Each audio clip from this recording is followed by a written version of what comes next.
to Mr. Sabala for roll call. All those here? Juan Buendia, Anna Marie Stevens, Here. Sylvia Hendricks, Hi. Ella Mae Greenwood, Here. Kathleen Vance. Okay, we do have a quorum. Will you please stand and join me in the Pledge of Allegiance? I pledge allegiance to the flag of the United States of America and to the republic for which it stands, one nation, under God, indivisible, with liberty and justice for all. Thank you. Letter D is our routine business. Number 1 is approval of the May 9, 2023 board meeting agenda. We believe we have an item that will be tabled or removed. Mr. Sabala, action item F number 4, right? Yes, we'll go ahead and table that until it's further updated. And then an amendment, or at least a recommendation for a change in the action. There is no job description change for number 7. It's just extra duty. Yes, that is correct. So board will cross out job description change number 7 and leave extra duty. Is there anything else? Is there any other amendment? Unless the other board members want something. Ms. Sylvia? No, I just wanted to be clear on the number 4, the F4, right? That's the discussion and possible approval of memorandum of understanding between the USD and the school-based mental health program. So that's going to be tabled? Yes, we'll take it off. Or taken off? Tabled until it can be brought back, but taken off of this agenda. Any other questions? If not, without objection, a motion to approve of those changes. Is there a second? Second by Ms. Kathleen Vance. All those in favor of the motion, Juan Buendia, Support. Anna Marie Stevens, Aye. Sylvia Hendricks, Myself. Ella Mae Greenwood, Aye. Kathleen Vance.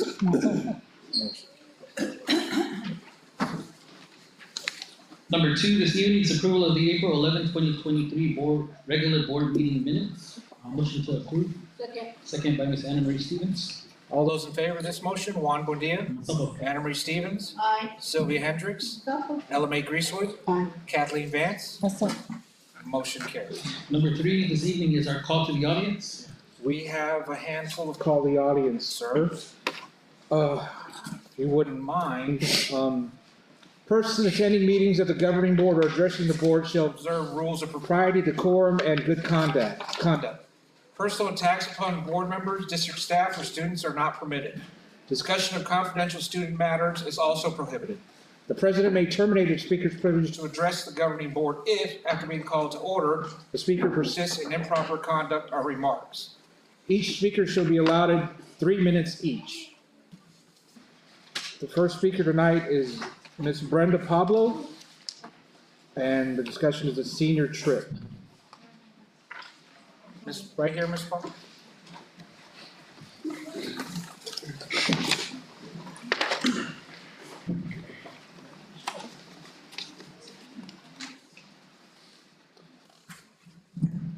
Ms. Pablo, whenever you start, I'll start your timer. Okay, good evening, board members. So I'm here on behalf of my daughter, Summer Baptisto, and her mother. And from what I understand is that we're only allowing A and B for the senior trip for 2024. And I think that's unfair. I think that you guys, all of us need to take into account that the kids were out of school since COVID. And a lot of them have working parents, didn't have the supports there, but I'm sure they needed help, and I know I'm one of them. My daughter graduated, did all her classes on her own, so I think that we gotta give the working parents and the students of those working parents credit for that. But, and also the ones that are there that, have the elderly there to help them and other circumstances within the family. But I think, we need to keep in mind that the kids are out of school since COVID, and yeah, A and B is good, but that's also telling and showing the students that a C is not good. But in my book, as a parent, a C is good, because as long as my child's trying and doing everything she can to make those grades with limited supervision by me as a working parent, I think that she shouldn't be punished for that. And she's being independent and doing the best she can. while I'm also trying to support her and do my job at work, and it pulls me away a lot. I work at the hospital. And so I'm just wanting for the teachers and the school board to understand that a C is acceptable. It shouldn't make a child feel like they're not doing their best. And in my book, a C is good, and if efforts made and they're doing the work, then they shouldn't be punished if they're attending classes and are a good student and are a good role model to their fellow students and are averaging, A's, B's, C's, then that should be okay. We should accept that and allow them to go on this trip, especially if they're participating in donations and participating in the class sales. And as, back to working parent and, where I'm actually trying to get my child to do this on her own so that when she goes to college, she's prepared. She's not gonna have me there. And so right now she's doing good, but if she gets a C in a class, then she shouldn't be punished for it, and she should be allowed to still go on the senior trip. And so my recommendation is to allow a C, and if the colleges allow it for graduation, then why can't we allow it for the senior trip? Thank you, Melissa. Yes. And God bless everybody. Thank you.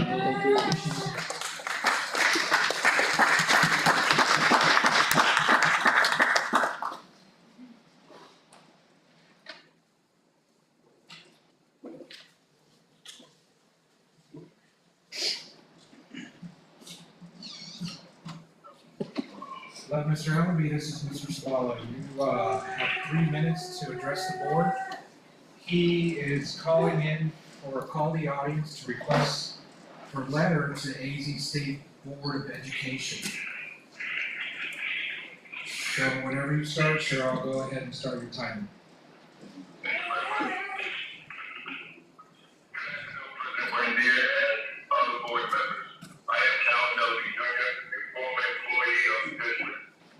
Last March 2022, EUSD and myself parted ways effective June 30th. On Tuesday, March 29th, 2022, then Superintendent Bond filed a professional misconduct complaint against me with the Arizona Board of Education. Bond allegations were included in an email dated May 1st, 2023, then submitted to Kamala and Superintendent Diaz for the board's consideration. As a result of the allegations and testimony of Bond, the professional practices of IB Committee has recommended that my teaching license be suspended for 3 years and that my request for principal licensure be denied in the same period of 3 years. I am seeking from the BUSD Board a letter either confirming or denying that the allegations by Bond and the misconduct complaint form the basis of BUSD Board's renewal. In addition, I would also like a letter to confirm whether the BUSD Board was aware of the complaint filed by Bond, and it was with your consent because it was asked of Mr. Bond, which he failed to answer. The Arizona State Board of Education will be holding a hearing on May 22nd, 2023, to hear the recommendation of the professional practice of IB Committee. Therefore, I am requesting a letter of both issue on or before May 17, 2023. Thank you for hearing me. Thank you, Mr. Ellerby.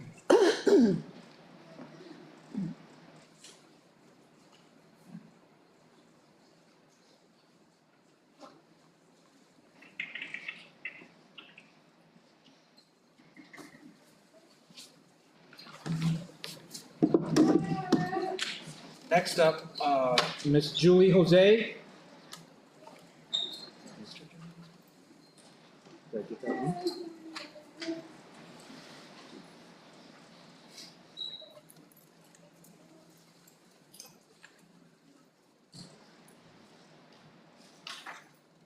Good evening, it's Julie Lopez.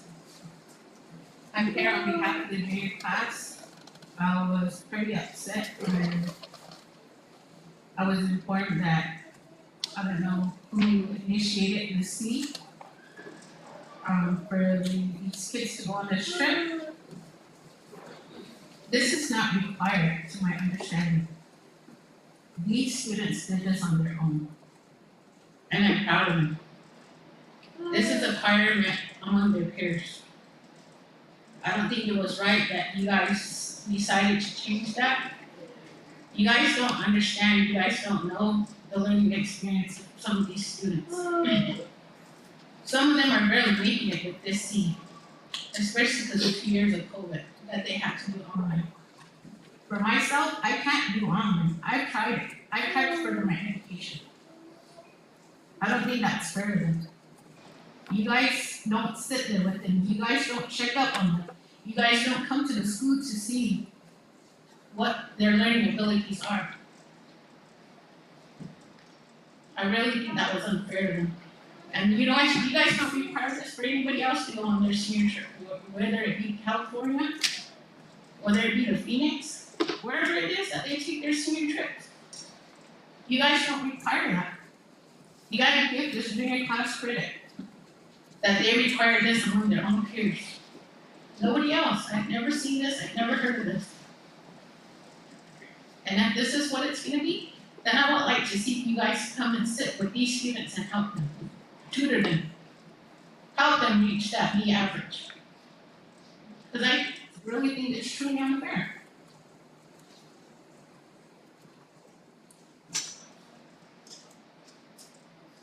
And I myself would like to know why that was changed.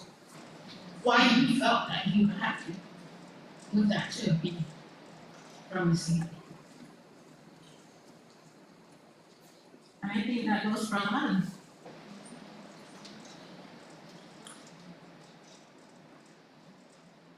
And they're working hard for this. And I'm sure some of you guys see that.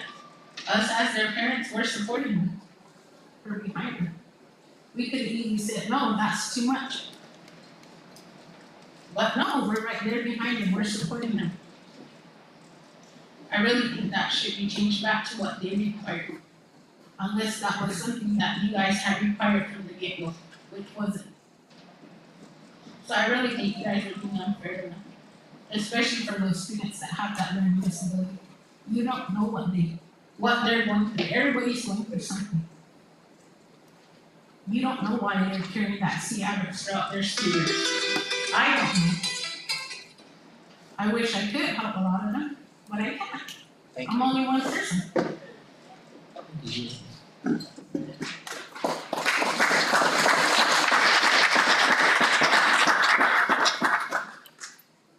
Next we have Mr. Gary Condi.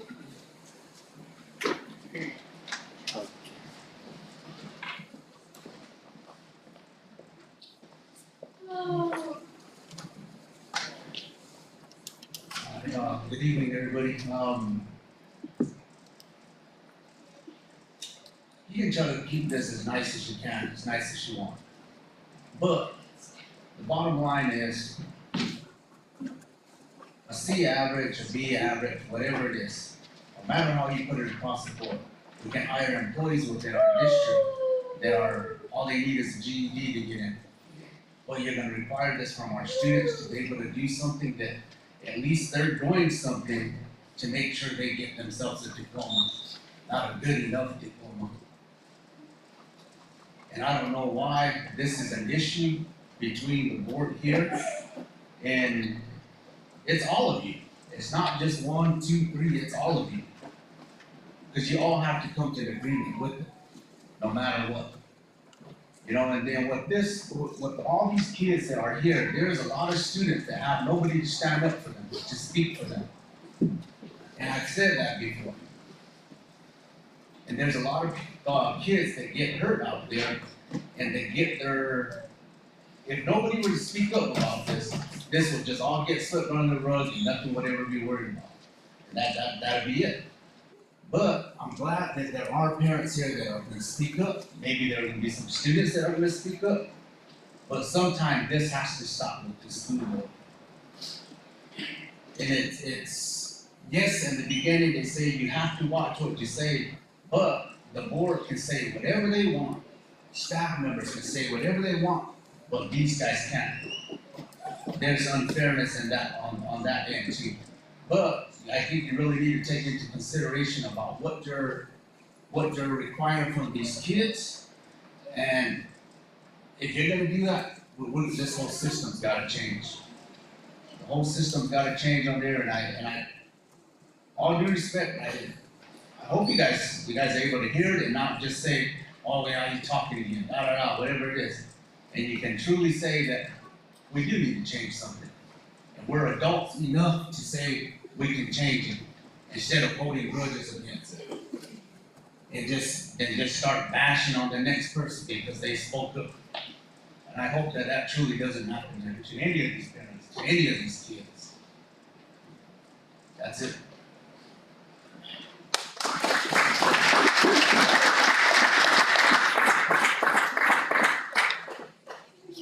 Next up is Deanna Wan.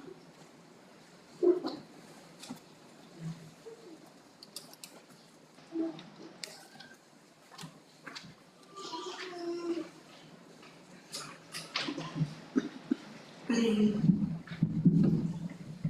My name is Deanna Wan, and I'm just going to read what I wrote.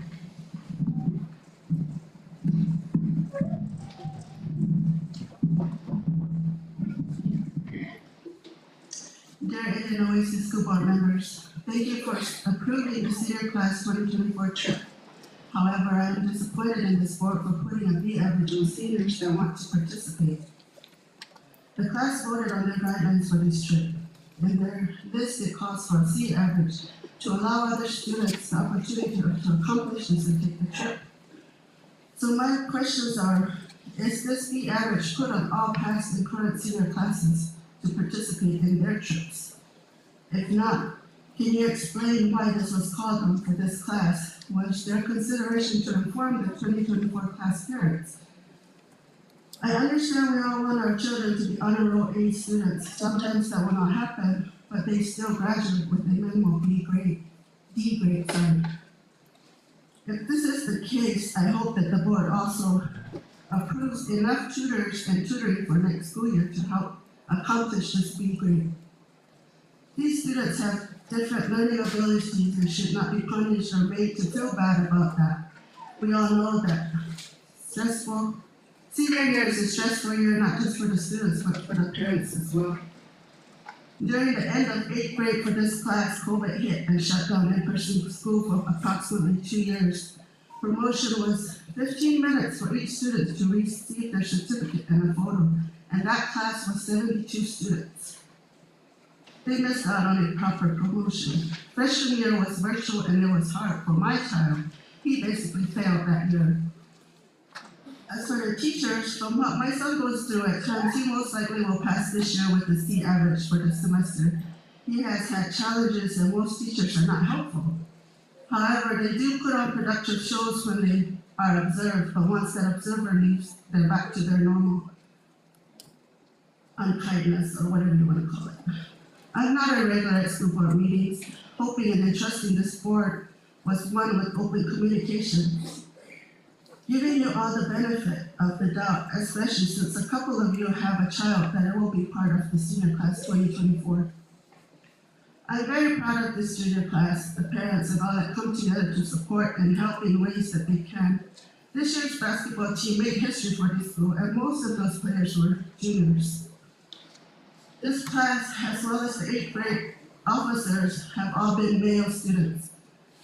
There are so many things that make this junior class unique. These juniors work hard at fundraising, knowing what the end goal is. They deserve this trip.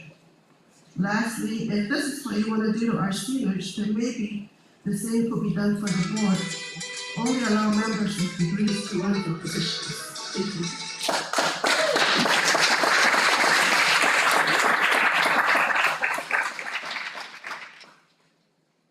Last, Mr. Devin Antone. Yeah.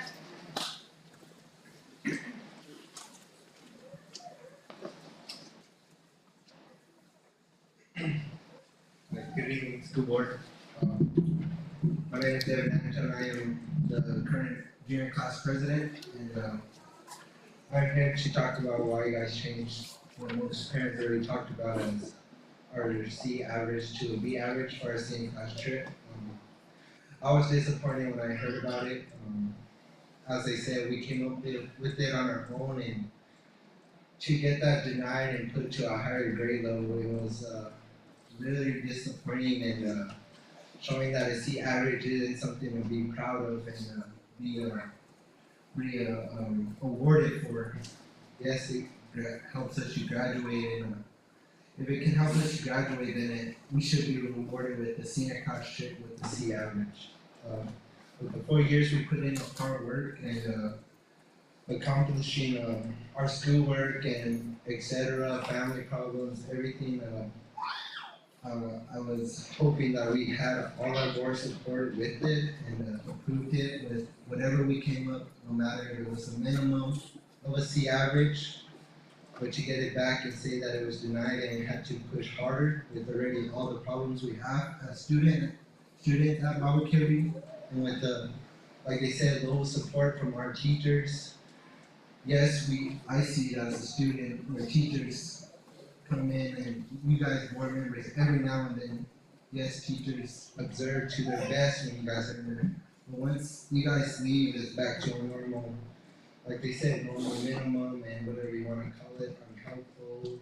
Every now and then will help you, but I just want to say as a student there and speaking for my class, I really feel like a C average should be the least we can expect. We could have went to a D because it helps us graduate, but yes, we should get credit for putting a C out there.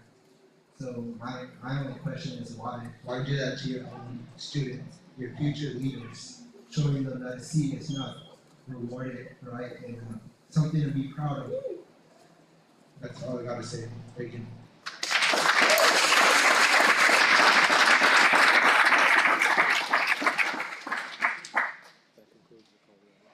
So that'll conclude our call to the audience. Just for reference, I think on behalf of the board, Mr. Diaz, we are requesting at least, if it's not a study session, a meeting in general with the classes we're looking for. Please do invite the board so that we have an opportunity to respond. Just to kind of explain during the call to the audience, we're not allowed essentially by law. This is not us making up rules. This is the state legislature making these rules that we can't respond directly to you, but we do have the ability to direct Mr. Diaz to on behalf of the board, set that up so we can have an opportunity to speak to you. I think you deserve that, so that's my response to this one. Thank you. That'll conclude our call to the audience. Letter E is our information items. Number 1 is about Baboquivari School District Students of the Month. Mr. Diaz.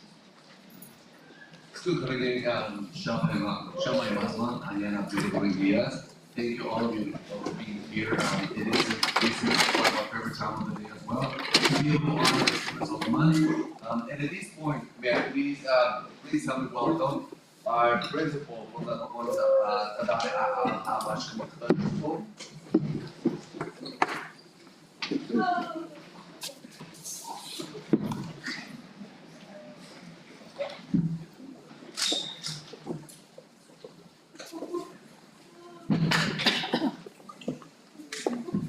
And for our students, when your name is called, please come forward, shake everybody's hands, come back in the middle, parents come up, take a picture, so we can expedite also the process. So once again, if your name is called, please come this side, shake everybody's hand, get your work, come back to the middle.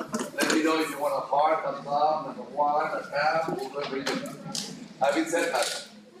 All right, good evening, President Buendia, Governing Board members, Superintendent Diaz. Our first student is from our 4-year-old pre-K class, nominated by Miss Deidre and Miss Cherie. She is from the House of Revere, and it is Rosemarie Valdez.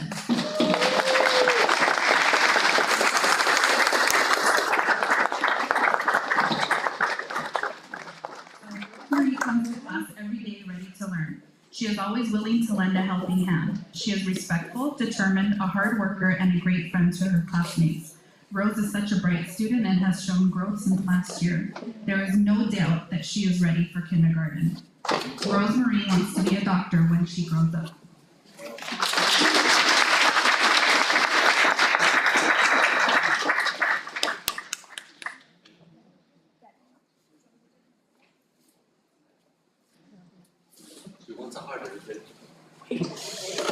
I can't stand up.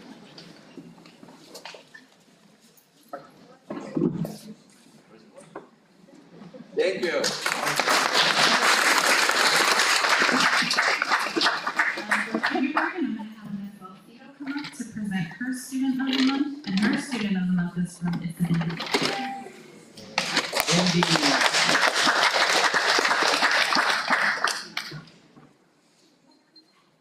Skukurinik, Anyanachikik, Miss Alcido, and I'm here to present to you Bernadine Pablo. Come on down.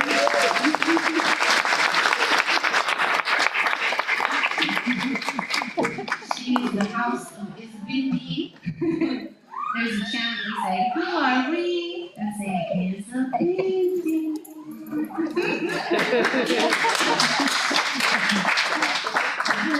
It's your time to shine.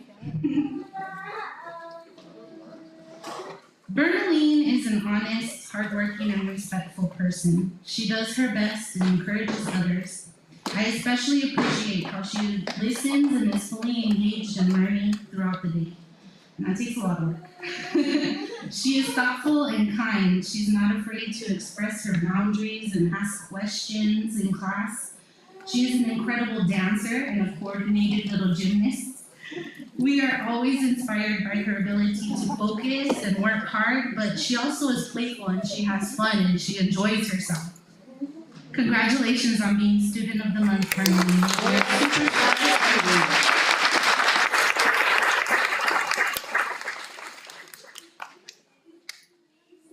And when she grows up, she wants to be a vet and take care of puppies. Yes.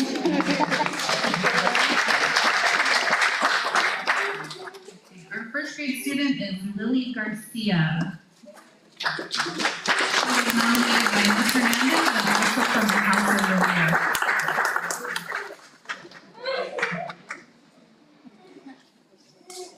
Alright, Lily was nominated as Student of the Month because every day she comes in ready to learn. She is always on task and focused on completing her tasks.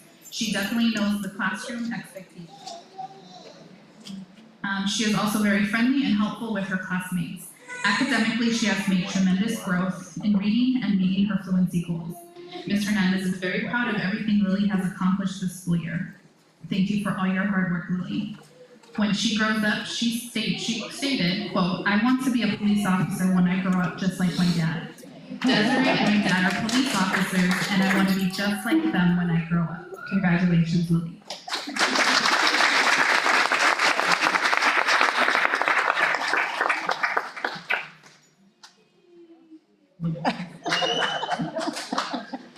Okay, for second grade, Ms. Vaughn has nominated Patricio Hendricks.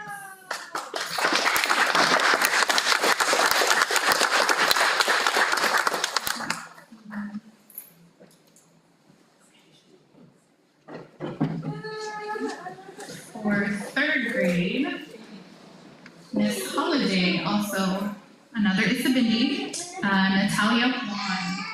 Natalia, come on up.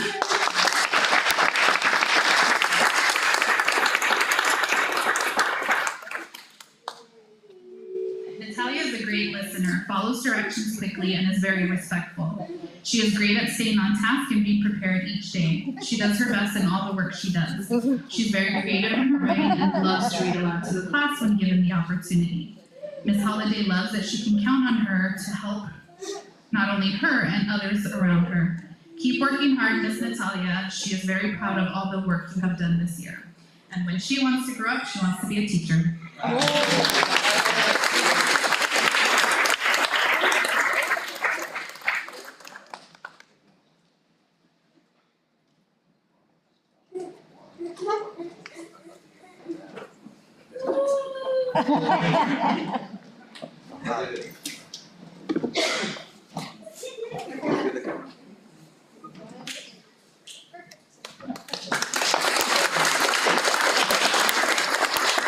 And our final student of the month is nominated by Miss K, our culture teacher, also from the House of Revere, Talise Wilson.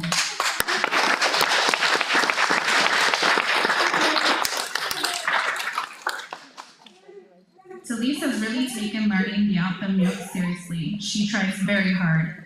When she asks the students what something is, Talise has the answer to everything. Even when she is not sure if she is correct, she tries with pride.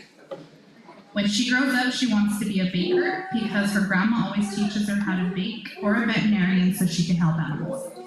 Congratulations, Talise.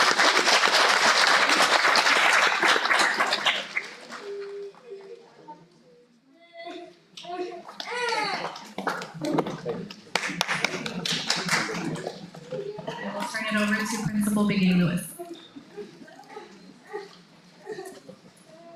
Good evening, board members and community members. We have our teachers here who will be presenting our Student of the Month awards.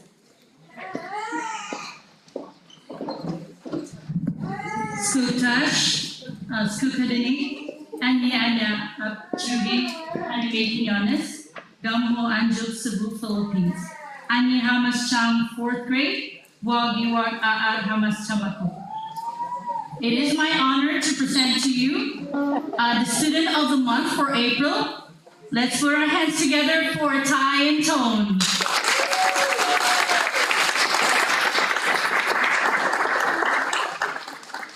Each day, Ty is full of enthusiasm for everything we do in class. He has a super positive attitude. His passion for learning is contagious. He is a mature leader who always treats others with respect and kindness. He wants to make the world a better place by taking the time to show compassion and to listen to what others are going through. Congratulations, Ty and Tone, for a job well done.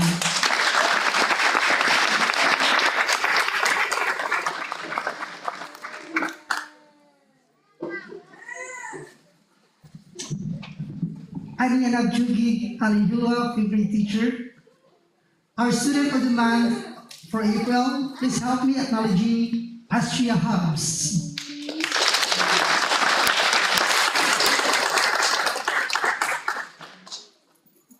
Our favorite Student of the Month treats her classmates, teachers, and the staff with respect by valuing each as an individual, honoring differences, and valuing the work that others do. She embraces the responsibility required to maintain progress in her schoolwork and other personal goals. As a student, she contributes to the success of the school by promoting a positive classroom climate through her actions and words. Please help me in acknowledging Astrid Hobbs. Congratulations.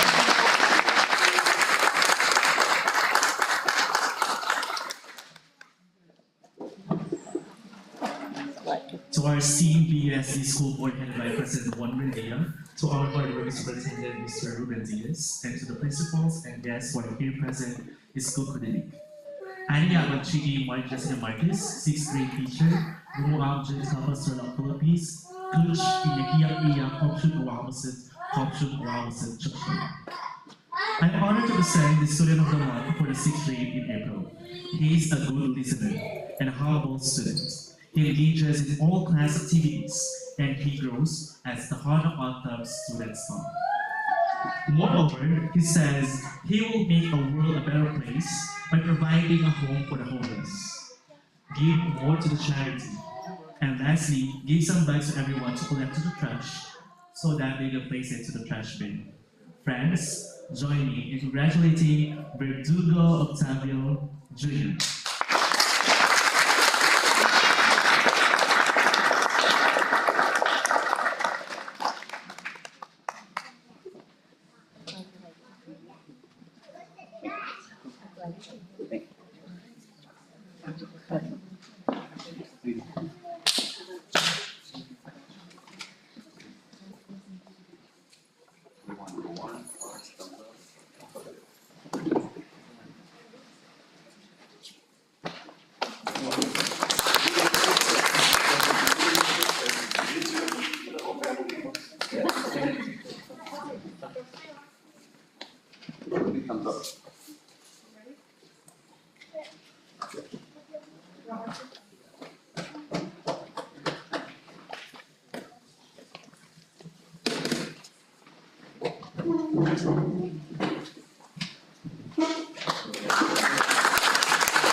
Thank you, and now Principal Tanya Sudan.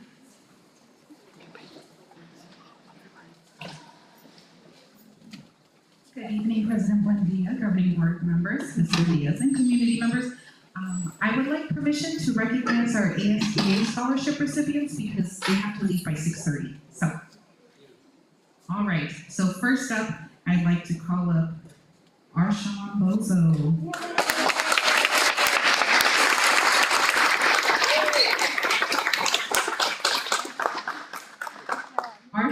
the first ever recipient of the ASBA Georgie and Calvin Good Student Scholarship. That's valued at $1,250.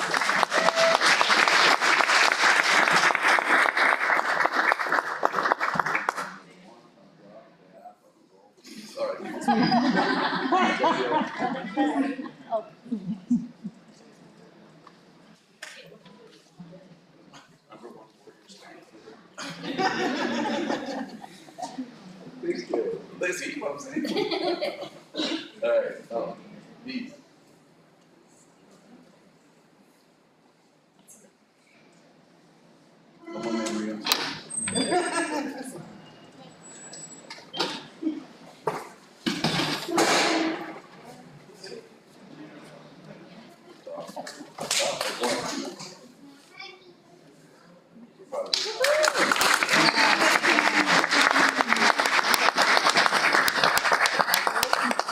We also have a second recipient of the Arizona School Boards Association scholarships, and that's Daniel Kisto.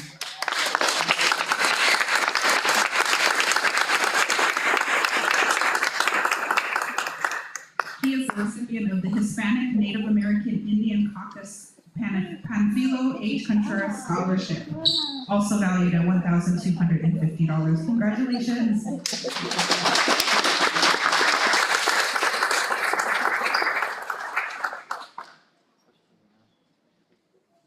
Mom. Mom.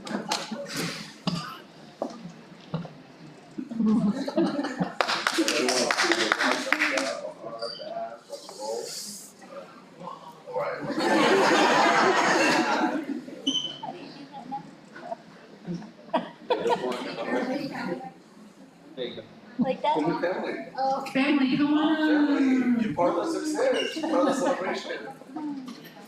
Let's give it up for the family too. Let's give it up.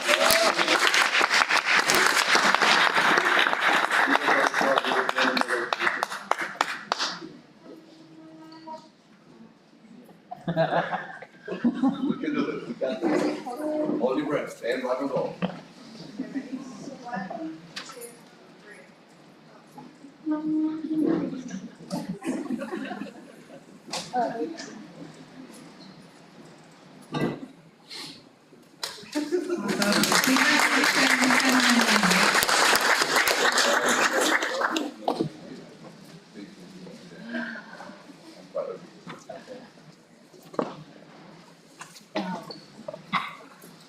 All right. We will get started with our 7th grade student of the month, and that is Nevaeh Frank.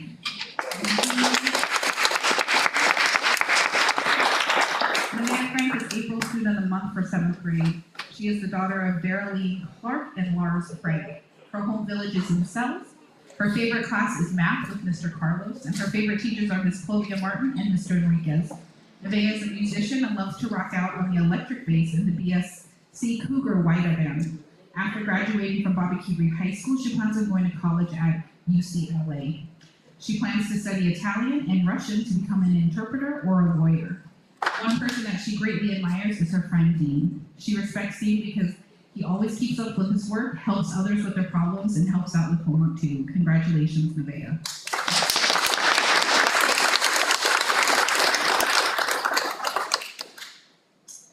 Our 8th grade student of the month is Laurel Frank.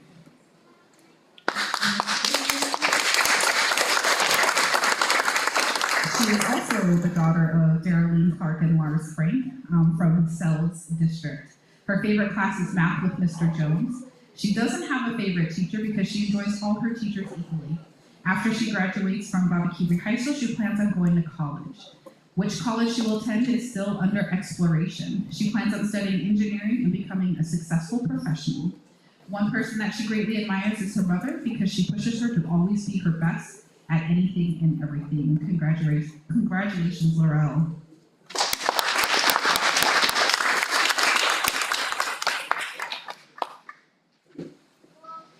All right, our freshman student of the month, Chasley Polino.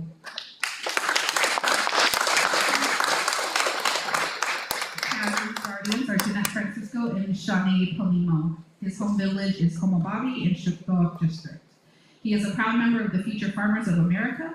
He enjoys all of his classes and teachers equally. No favoritism here. After graduating from Baboquivari High School, he plans on joining the workforce and seeing what the world has to offer. One person that Chazley looked up to is his brother Rodney Blino. He respects him because Rodney works hard and helps him to push himself to be better. Congratulations, Chazley.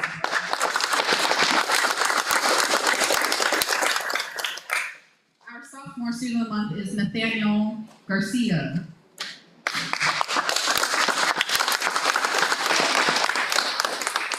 Nathaniel is the sophomore class student of the month, and his guardian is Brianna Garcia. His home village is Kababi in Guachi District. Nathaniel is an athlete playing football and running in track and field.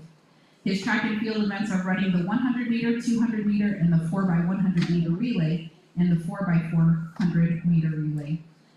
Nathaniel's favorite class is English with Mr. Suligan. His favorite teacher overall is Mr. Meese. After graduating from high school, Nathaniel plans on attending college and continuing his development as an athlete. His career aspirations are open, but he is considering becoming an artist. Nathaniel would like to thank his guardian, Brianna, for all of her support and encouragement over the years. Congratulations.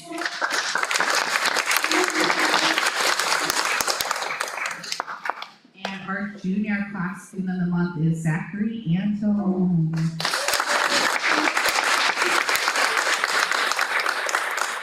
Zachary is the son of Rebecca Fernando. His home village is Adi Chukchon in Baboquivari District. His favorite class right now is WIDA with Mr. Enriquez. And after graduating from Baboquivari High School, Zachary plans on attending TOCC. He plans on developing a successful career in construction. If he could, Zachary would make the world a better place by building high-quality homes for people to live in. Congratulations.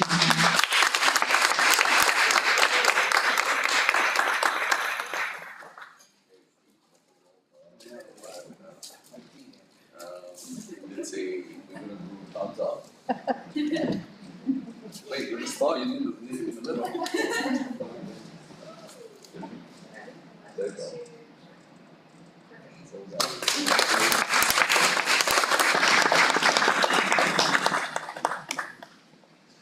All right, and our senior class student of the month is Destiny Norris.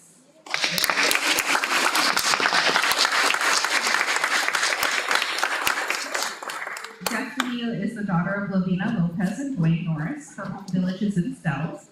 Destiny has good attendance and is very active on campus. She is a student athlete playing volleyball with the Lady Warriors. She is a member of student council, serving as the vice president of the senior class.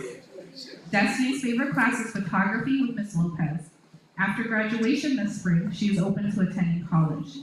Destiny is considering attending the Institute of American Indian Arts in New Mexico.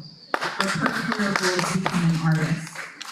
One person she greatly admires is her grandfather, Keith Norris, because he is a great artist and teacher. Congratulations, Destiny.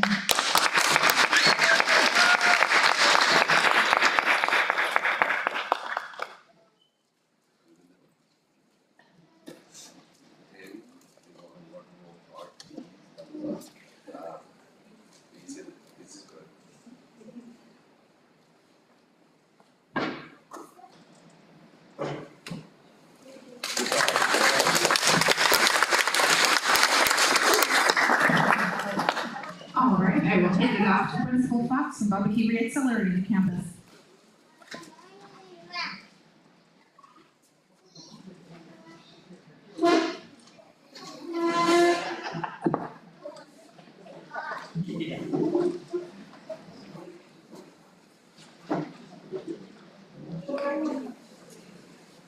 Good evening, everybody. My name is Gary Fox. I am the principal of the alternative campus. Board members, Superintendent Diaz, and all you nice folks out here that hung around for us. So we're going to go and we're going to talk about our middle school student of the month first. This is a 7th grade young man, Anthony. Come on up, Anthony Matias.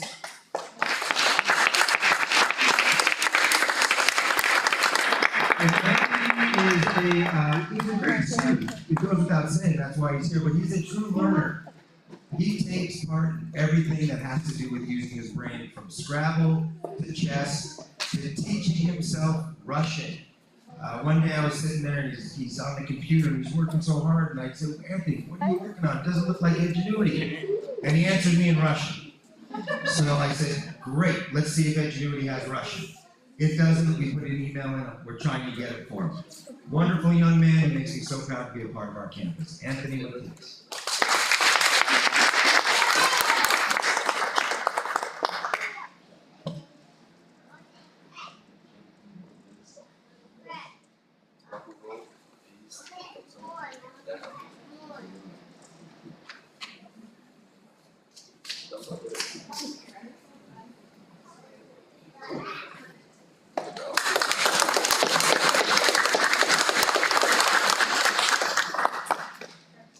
Okay, for a high school student, Miss Gordon, you'll probably enjoy this one. For a while, I'm saying, who is this guy Covius? I see his name everywhere. I hear about him. I hear people talking good things about him. Covius, please come up. So one day when I get to school, the first thing that comes to my mind is Netflix is here to film something because he's out front. And he looked like an actor to me. He had the hair, the wind was blowing, and I got to sit down with the teachers and I asked questions about young Mr. Buendia, because we were looking through the transcripts, like, this dude's closer than he may know. I'm not sure. So with constant effort, constant work, he's come in, and in the last 3 months, he has produced a lot. More importantly, we can tell you the 6 courses, the well over 50 activities, we can go through all that, but more importantly, we come to know him as a human. This is not the last you're going to see of this kid. This kid, he's not a kid, this young man, because Miss Armenta is going to make sure he enrolls in college. Miss Armenta is going to make sure he becomes a teacher, because I'm going to make sure he becomes the next baseball coach for Baboquivari.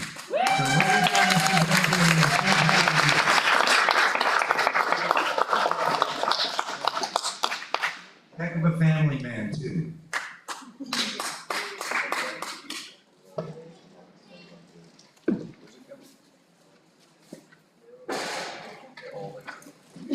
Come on, man. There's a few out there. Come on.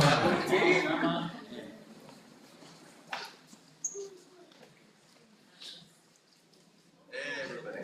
And give us a thumbs up. Ready?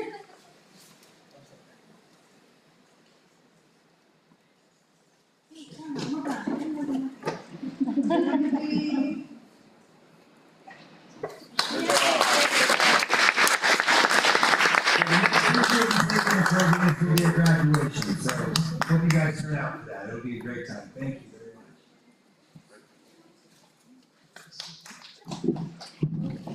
I want to say thank you for all the parents, grandparents, extended relatives for being here tonight. It's exciting to see everybody here supporting their students and all the efforts that have made. It's amazing to hear wonderful things about our students. It's also amazing to hear what they plan to do when they're finishing. If you ever need help, I'm here for you because it's part of my job, is what I do for TOCC. If you ever need any guidance, I'm here for that. But thank you once again.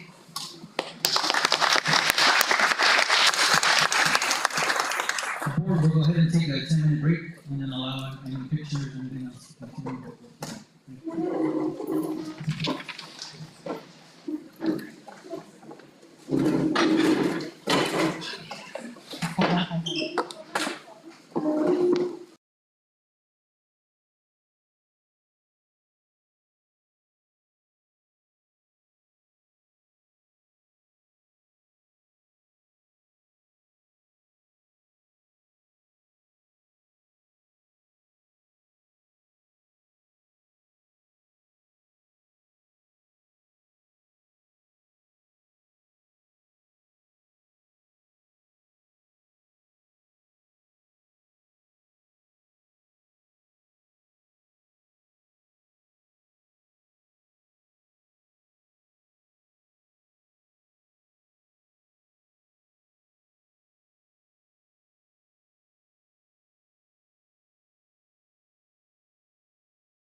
Stuco.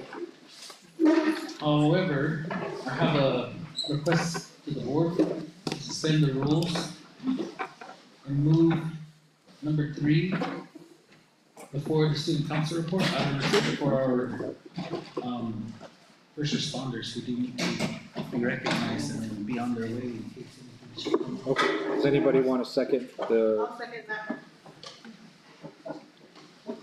all in favor of the movement? Juan Buendia, Anna Marie Stevens, Aye. Sylvia Hendricks, Masato? Ella Mae Greasewood, Aye. Kathleen Vance. Masato. Okay, with that, Mr. Diaz, we'll go ahead, we're moving up the HIMDA award before the student council report. President Buendia, members of the board, members of the community, this is a very special segment as well.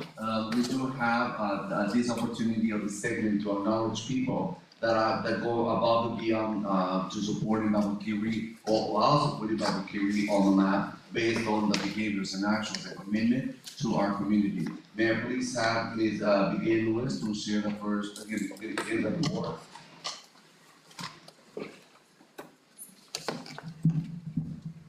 Good evening, board members and community members, staff.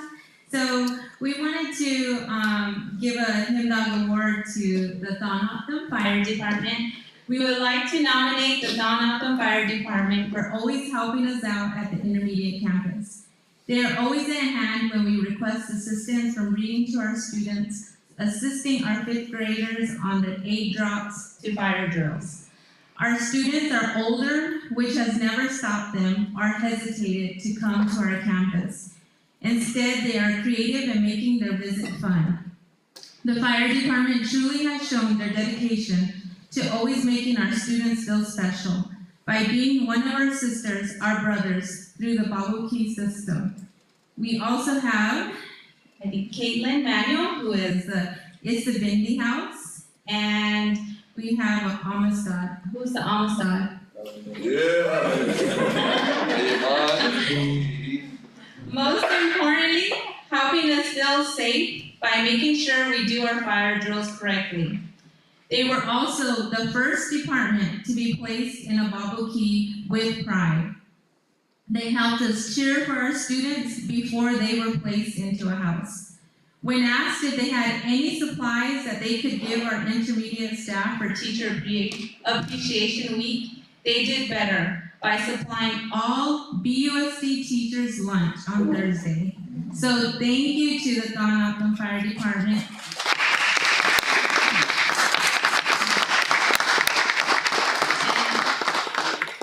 I would also like to mention how proud I am for the firefighters that came, because one of them is actually a previous student of mine in 3rd grade, so Caitlin.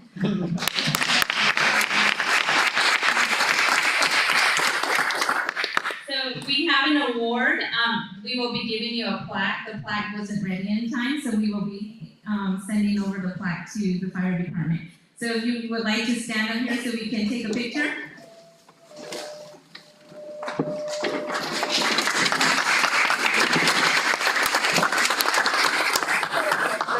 Medic 46, response cells ER and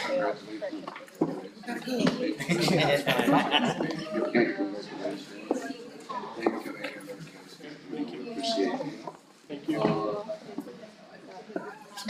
Congratulations. Thank you. Got any duct tape? Duct tape on you? We're doing our house. It's fine.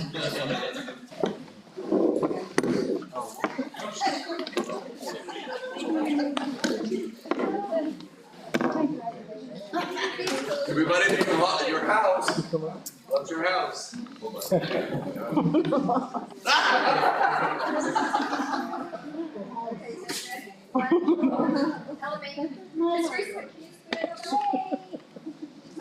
okay, we're wrong house. 1, 2, 3.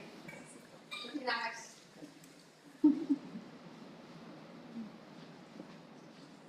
Ready? 1, 2, 3.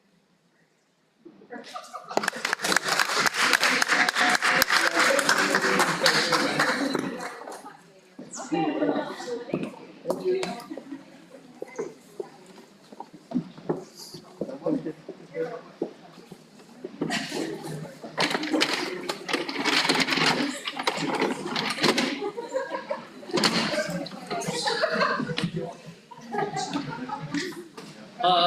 you all are leaving really quickly, guys, just to real quick give a acknowledgement from the governing board. I know we shook hands, but ultimately the partnerships and the collaborations and everything that you all are able to do and have been able to do to show true model of what it means to be part of the community for our students, it is definitely felt, and genuinely we send our gratitude to you as a governing board, because without you, I think that we definitely know it would be a little bit more of an effort for us to have to really kind of engage with the kids. So thank you so much for what you do and being there for them. We appreciate it so much.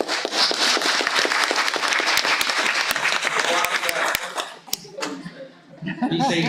Take care. Thank you. So I have another one. I believe he is watching on YouTube for his nomination and his mom. So we wanted to nominate Demetrius Flanagan Fowles. Intermediate staff would like to nominate Demetrius Flanagan Fowles for the Hymn Dog Award. Mr. Flanagan Fowles is the son of Miss Flanagan, our very own behavior specialist at the intermediate, and a San Francisco 49ers player. Before he became famous, he attended our school on many occasions to talk with our students and to do assemblies. We understand he is a very busy man and love that he thinks of us by sending our students video messages to buying our staff lunch for Teacher Appreciation today, or it was Monday he did. So he bought all our teachers Little Mexico, so thank you, Demetrius and family. His heart and dedication to making a difference among others shows us that no matter who we are or where we are, thinking of others is a blessing, that we are so proud and honored to have him think of us. So thank you, Demetrius, and thank you, Miss Flanagan. Yay!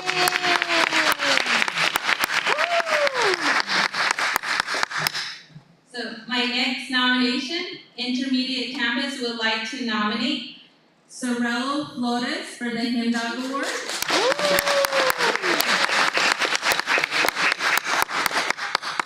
Mr. Flores has stepped up in many ways from the first day that he has stepped on our campus. He truly is the example of the Baboquivari ways of learning by using outside-the-box teaching strategies.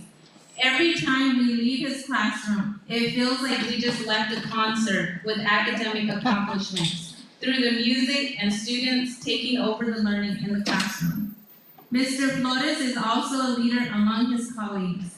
He planned and organized a cultural dance to share with us and the community without hesitation while studying for his PhD and will be graduating soon.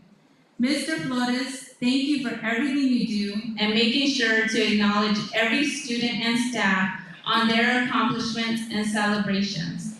He was the first one to text me to happy National Principal Day. So thank you, Mr. Flores.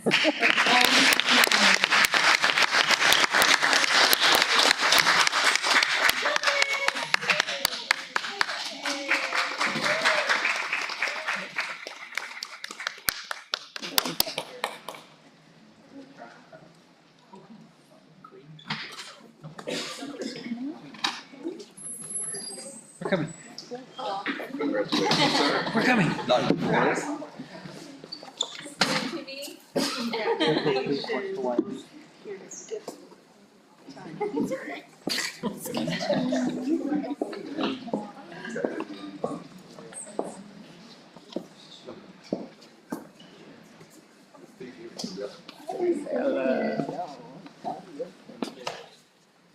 And house, ready, let's do your house.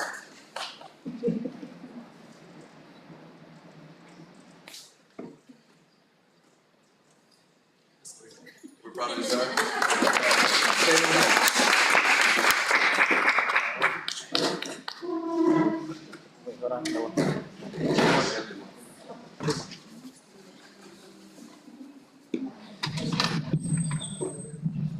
President Medina, members of the board, members of the community, it is also an honor to bring the next three Hinda awards. Also members of USD staff.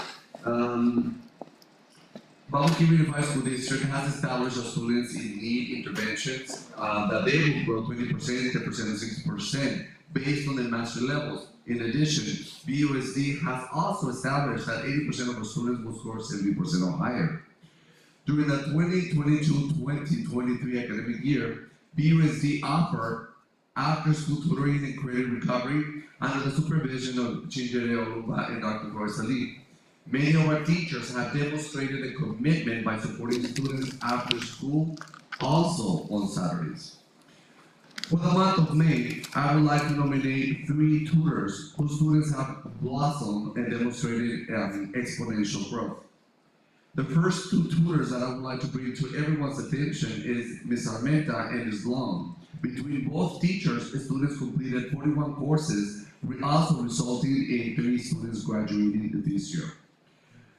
The third tutor is Mr. Marco Marcos. Mr. Marcos' group not only had one of the highest attendance in the after-school tutoring program, but also the students that Mr. Marcos supported grew 1.1 years in reading and 1.1 years in math. Please help me congratulate him.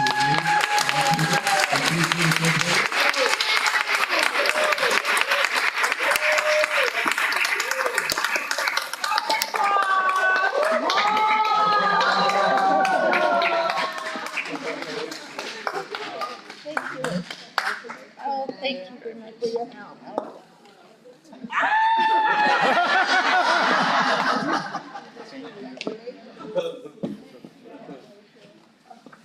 And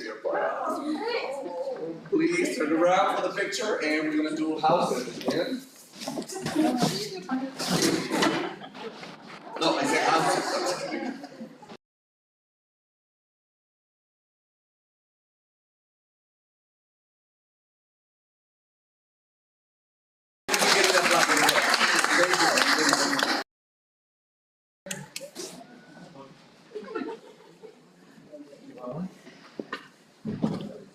Coffee, Ella? One night. Yeah. I guess I would. Ben. Thank you, Ben. Again, just on behalf of the Governing Award, it is definitely truly a treat to be able to help celebrate through the Himduck Award, the achievements and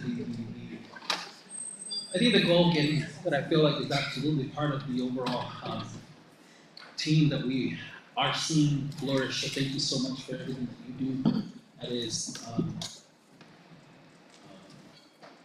a piece or a part of everything that we're trying to do for this entire community. And I truly, truly, truly believe that we have very high hopes and expectations, and we genuinely want to make sure that that is expressed. So thank you so much for your commitment, your time, and your passion, and all of your love that you are able to give all of our children each of you. So bless you. Thank you so much. Mr. Beers. President Medina, members of the board, at the same time, I would like to take an opportunity to remind our parents that we're here to collaborate and work together. We do have high expectations, but we also have a lot of support in place so that we can meet those expectations. A friendly reminder, we had the entire year after school to ensure the students they had the opportunity to be successful. We have credit recovery not only after school but also on Saturdays. We're very proud that we are going to be also providing not only summer school, K through 12, but we also going to be doing an extended after school summer school credit recovery, as well as dual enrollment to ensure students they can start getting ahead. Yes, we do have high expectations, but we have also a lot of support in place. We want to be part of the solution and we want to be part of the support. Thank you, President William. Oh, thank you. With that, we'll go ahead and move on to the Baboquivari High School Student Council.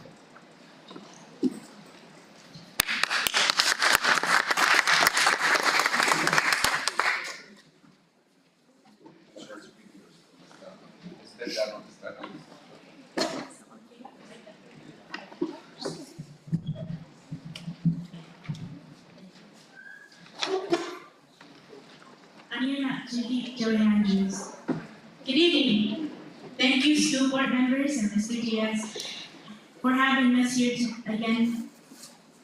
We are here to highlight a few accomplishments from the school year. To start off, we would like to thank you for having us here at the board meetings and giving us a chance to share our voice.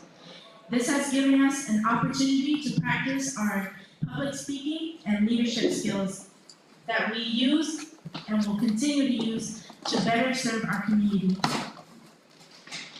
We started off the year by attending a leadership conference at Marana High School. That conference gave us the momentum we needed to plan the fall semester. We started off by having a meet and greet by letting the student body meet all the class officers. After that, we helped the school with the RCA house selection. We then had our big fall event, which was homecoming. Following, we then observed the Natural High Week, where students and staff took a pledge to be drug-free. That led to our Halloween festival. We finished the fall semester with a trip to Atlanta to visit the Ron Clark Academy. During the spring semester, we were very busy with on-campus community services, projects, and planning activities that focused on our school's sports teams and overall mental health for our students. Our main focus, however, is our senior class. Our goal was to motivate them to finish strong. We know the road to their senior year was not an easy one, so we wanted to remind them that they are not alone. And I would also be doing a little song, if you don't mind.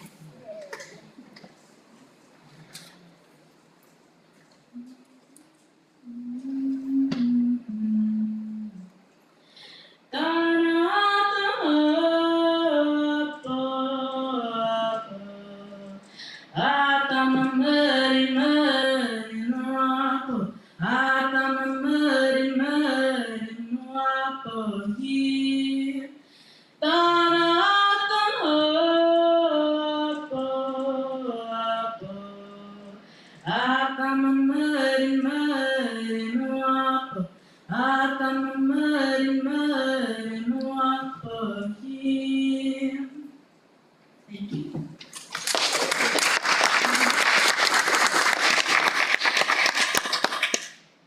At this time, we would like you to enjoy this video. We hope to continue some of our projects into next year and employ the ones that we couldn't do this year, next year.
Are there any comments from the board? Mr. Lee? President, will the members of the governing board and members of the committee, I need to express how proud I am about my young leaders. And behind my young leaders, there's also an incredible sponsor. This would not happen without the leadership of a great leader that is pushing them and supporting them so they can shine. I am not only proud of my student council leaders, but also his school service. Thank you for your time.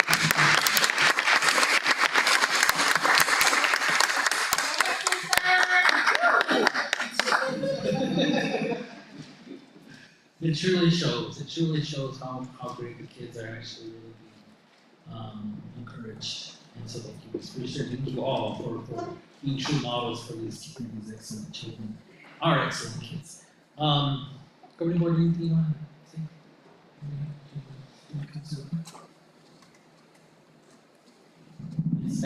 Okay. Thank you for the report. You're the only one here, so thank you. Your team isn't here, but thank you for everything you're doing for your the circle class. Thank you, Ms. Rooster. Ms. Ellen?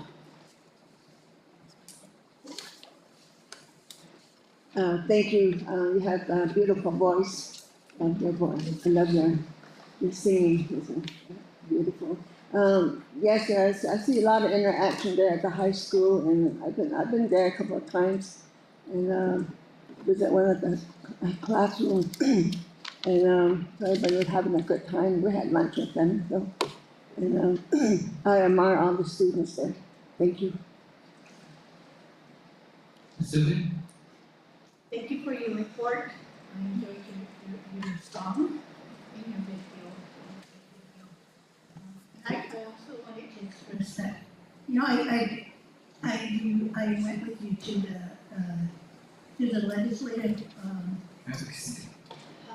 advocacy day, and I could tell with the way you were taking care of not just me, but helping working with all your other students, or your students that were attending, that you have great respect for yourself, elders, because I am an elder, and your fellow students, and your sponsor.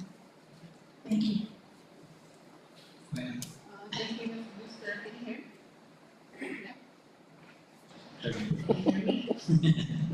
No? Okay. Okay, so thank you, Ms. Booster, for all your hard work. I also want to say you have a beautiful voice, and best of luck to you. I know when we went to the student council on campus, you were able to give your little ribbon, so best of luck to you. There will always be moments where you end up having to stand up for yourself, so I want to say thank you so much for being here this evening, speaking and singing and all of those things I couldn't do at your age for sure, because it takes a lot of courage. So thank you so much for your courage and for your commitment and dedication. We'll continue to see beyond here, I'm sure, but especially here is where we need it. So thank you so much.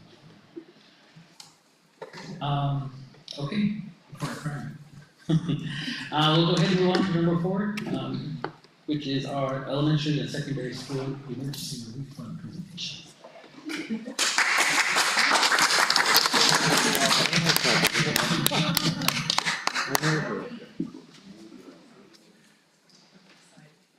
Good evening, President Buendia, school board members, Superintendent Diaz.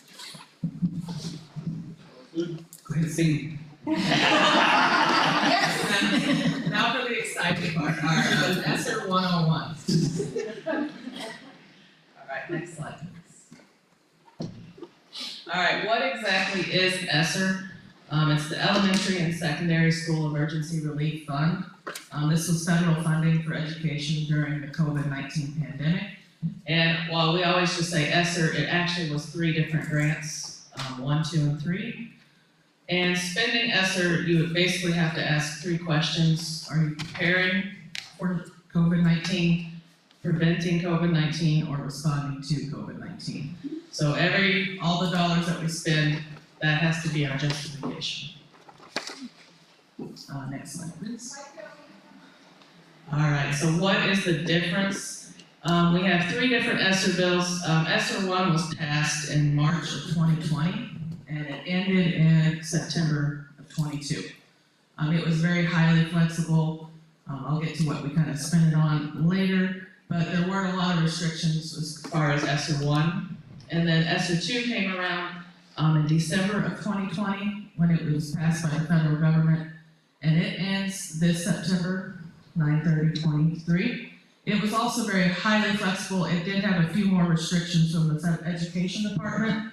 One of the things is that whenever we're spending ESSER 2 money, it has to be necessary and reasonable. So we have to ask ourselves that question before we can spend it. And then finally, ESSER 3, that ends next September. So we are currently still spending ESSER 3 money.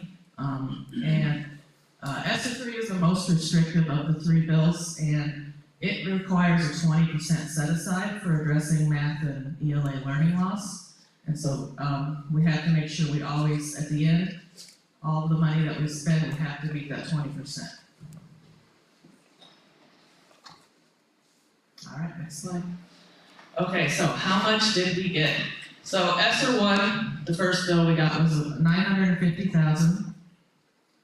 Then in ESSER 2, the second bill, we got almost $4 million. And then ESSER 3 was the largest one with $8.8 million. And so you have to remember with ESSER 3, our set aside is $1.7 million. So it's a lot of money that we have to have set aside. All right, now next slide. So how was ESSER 1 spent? I just put this little graph together because there's a lot of different pieces. I tried to categorize everything. So this is our $950,000 that we had. A lot of this money has gone to laptops and internet. If you think about the timeline of when this one came out, it was right at the beginning of COVID. That's when we sent all of our students home in March of 2020. So most of the money was spent on making sure all the students had laptops, had internet, and also PPE supplies, because at that time, we still had teachers in the classroom at the schools, making sure all the schools were taken care of. We also had some salaries and benefits. That was mostly for overtime for people and for transportation workers, because we had to pay for security on campuses when nobody was there. And then a few other little things, technology supplies, indirect costs, so forth. So those are just like the smaller costs. Next is our ESSER 2 spending. And so you'll notice that for ESSER 2, we have spent a lot of money replacing HVACs. This was spent on, I believe, the primary and the intermediate, replacing all of the HVACs. One of the requirements with ESSER was to actually make sure the air quality was good, and so we had a lot of HVAC issues. We also spent a lot on technology supplies.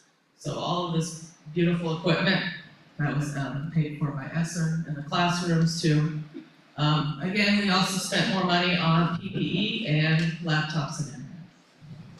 And then the transportation in our 2 buses we were able to purchase. And then next. All right, finally ESSER 3. This is the budgeted amounts. We have not spent all of ESSER 3 because we still have another year to spend it. This is what we have budgeted. So salaries and benefits is about 34%. And I'll show you that breakdown here in a minute. You will notice that 25% of this has gone to retention bonuses and the benefits with that. So we have one coming out this Friday, and then we've had one last year, and we'll have another retention bonus next year. So we're trying to reward our staff for staying with us.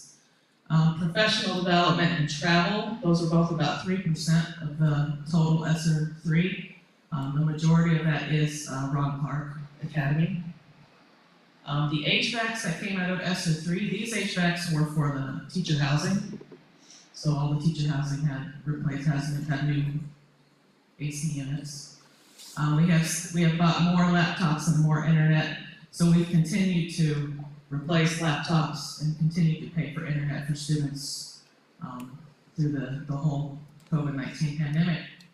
And then some instructional supplies. And then the 1% there, it's a little mix of everything. We have some subscriptions, like iReady for our 3rd grade for dyslexia screener. And then we also have playground equipment and a marquee. So just a few little smaller things that mixed in there. And then finally, next slide. So the salaries and benefits breakdown.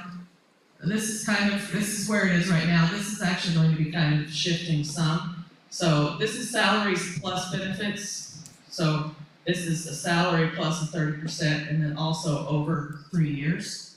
The large majority of this is going towards our tutoring. So all summer school, all after school tutoring, all intersession tutoring, that is going to be paid for out of SM3. So this year and next year. So this summer school and next summer school. And then also interventionists, our current counselors, SEL coordinator, we have teachers on assignment, which is kind of our subs, the ESSER administrative assistant, ESSER program manager, and our math coach. Those are all coming out of ESSER 3. That doesn't necessarily mean they'll end when ESSER ends. Some of the positions will be finding other funding or will be split funding. And then the ones in blue, those are actually in our set aside. So the reason we moved them into ESSER 3 is because they count for the set aside amount, and then they'll move back to their other grant when they're done. And that's all. Any questions? Can you also elaborate on the attachment and the other attachments of the Yeah, so these 400 pages, those are all of the itemized spending. These are just reports from iVisions, so I don't know how you. If you're bored and you don't. If you have a lot of time over the weekend, you can go through all of them. It's I'd be careful about it because some teacher names might come up on salaries. I think I tried to edit that out, but. So it's basically an itemized report on everything we've spent for ESSER. ESSER 3 has not been spent completely. We still have money to spend on ESSER, so because it still extends until next year. But the other two are pretty much done.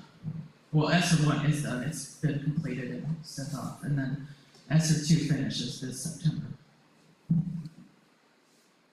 I have a question. The money is going to go away in the year 2024. What's the plan after that? So most of the positions already were funded out of other grants, like Title I. And so any positions will go back into Title I or whatever the other funding was impacting, whatever it previously was. Positions like myself, that position will go away. So I'll be doing something different at that time. Thank you. I like the way it's break down, it's easy to see, where the money went. Right. I like that. Thank you.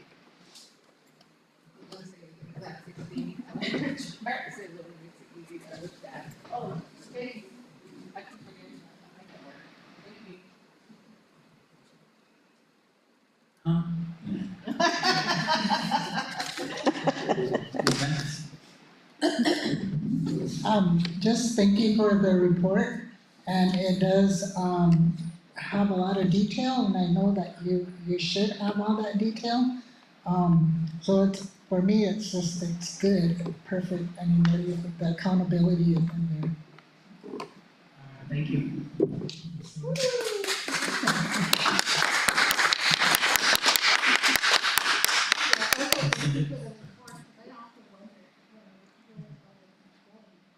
But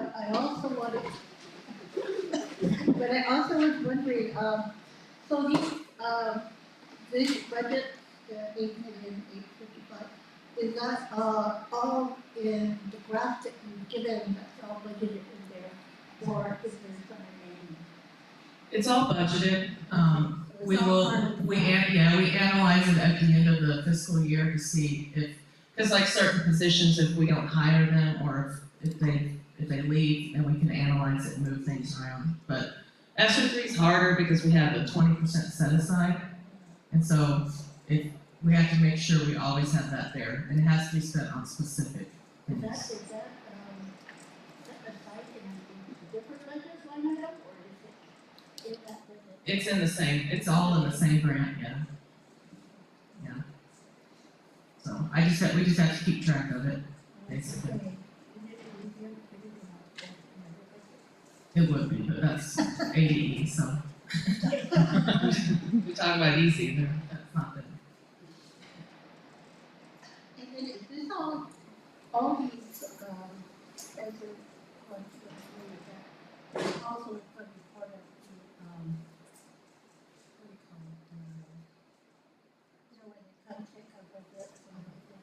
Yeah, the audit, yeah, because they're all federal government grants, so, actually up to 5 years after they end, they can still, yeah.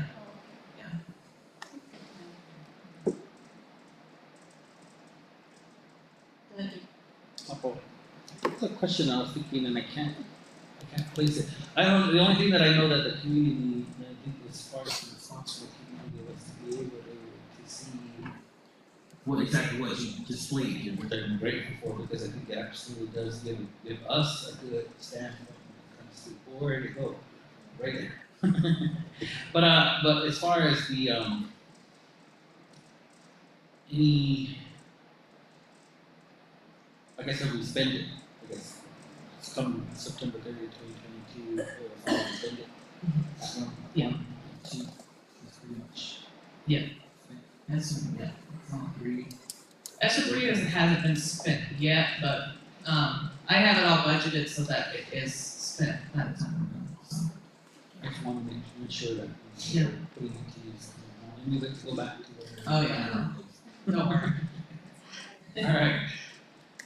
Anything else from the board? If not, go ahead, Mr. Diaz. Just a public announcement, for the benefit of the public, they want us to make sure that we speak in the microphone so they can hear us, not only for the one that are present, but also the one listening online, if you don't mind, projecting the voice towards the microphone. Ms. Hendricks. Yeah, I was just wondering, like, the areas that we're using the money for tutoring, instructional, are we doing some type of evaluation of that? Like, how successful is it help us, get students learning, more? Yeah, all of the after school tutoring and the summer school, we're tracking all the data so that we have it for evidence after the fact.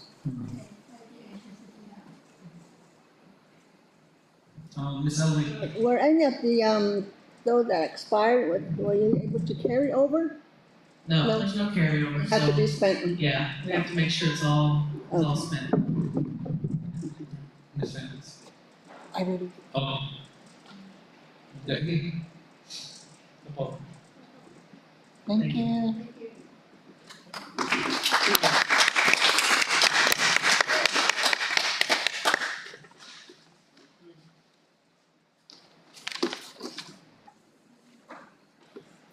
Moving on, number 5 is our Baboquivari Village Governing Board Financial Report. Ms. Christine Robertson.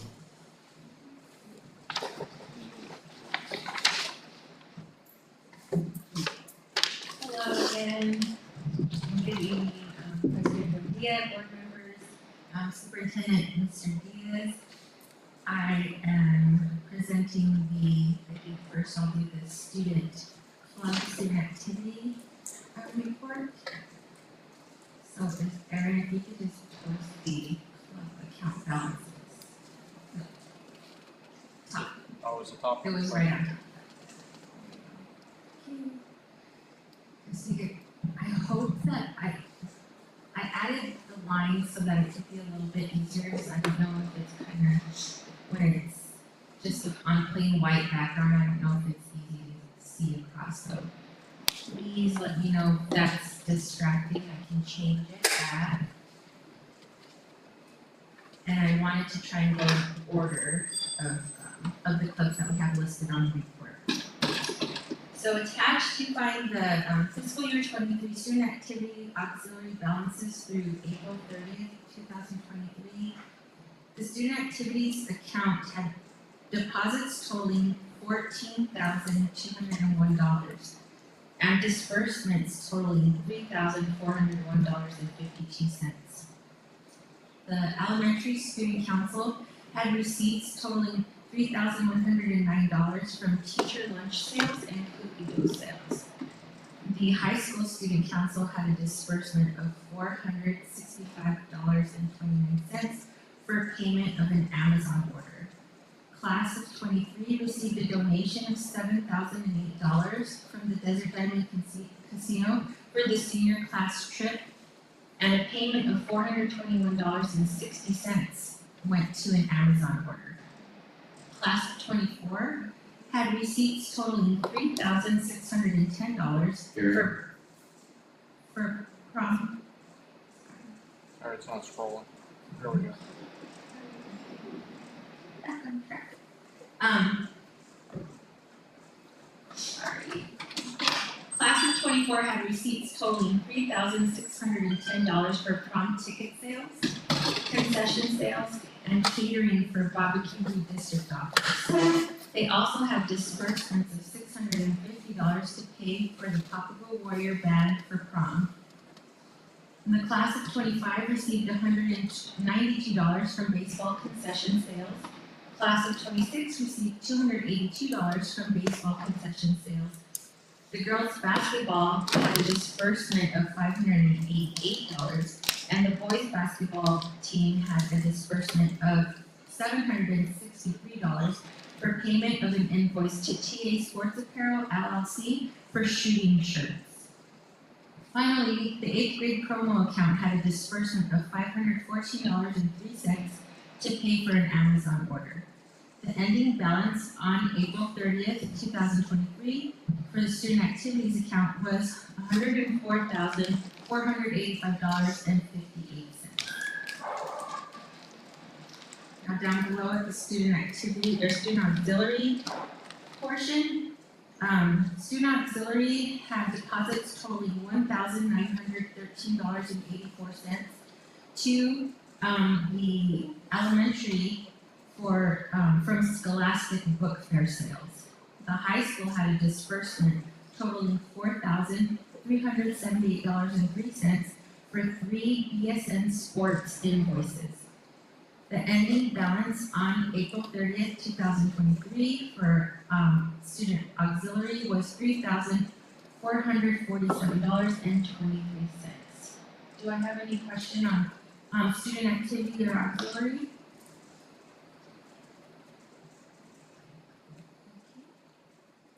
I'm gonna move on to our April expenditure report. You can pull up the financial report for, I know it's very hard to see, but I'll just go over the gist. So attached we have the fiscal year 23 expenditures through April 30th, 2023. The M&O reflects a budget balance of $788,974.98. We are 10 months into the fiscal year and everything remains in good standing. Grants are currently moving expenditures from ESER 2 to ESER 3. You got to see a little bit of that. And that just means the POs that are billed to ESER 2 might be greater than what they should have been, so we have to move some of that funding into ESER 3.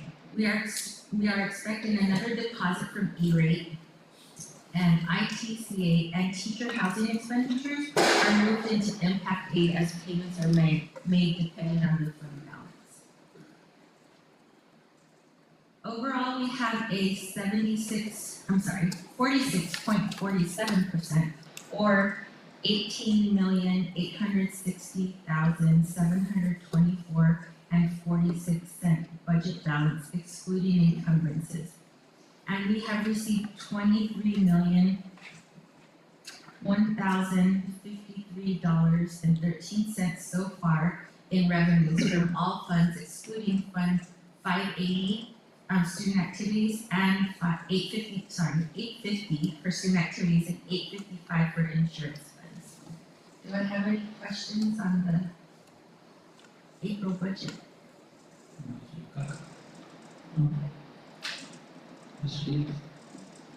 Trouble, there was a question that I was not able to answer yesterday in the briefing.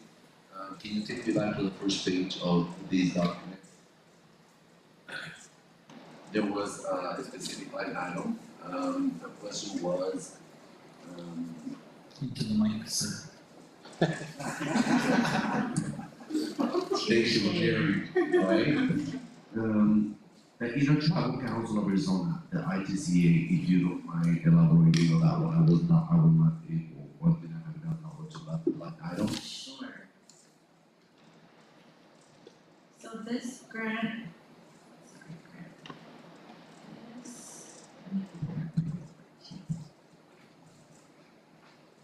my eyes are not as great as these. What was the exact question on it? Well, the question was, what is that grant?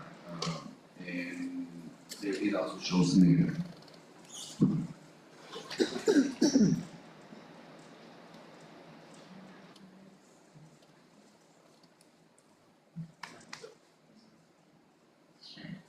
gonna ask Jose to jump in.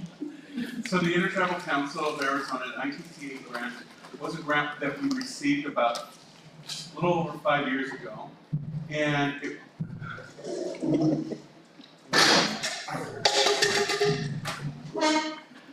good evening.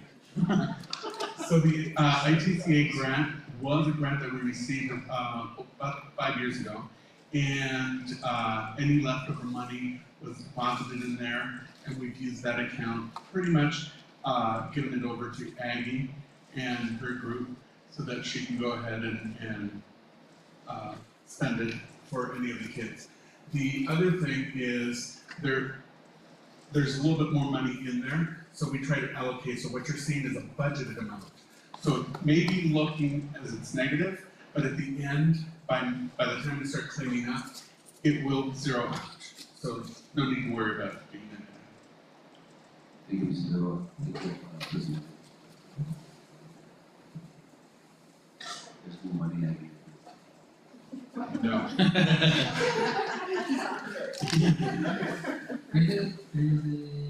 I'm sorry, is it appropriate to ask about the question on, like, student, like, uniform purchases, all of those things in this area?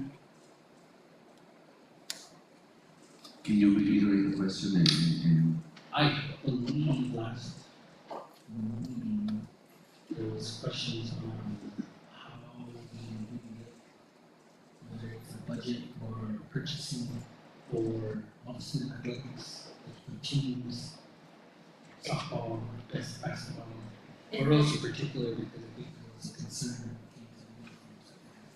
So I know they have a, I don't wanna say calendar, but like a rotation Yeah. on what That was my sports, understanding. what sports are up for, uniform renewal. And if it's a uniform that is staying with the school, that is to be provided by the school.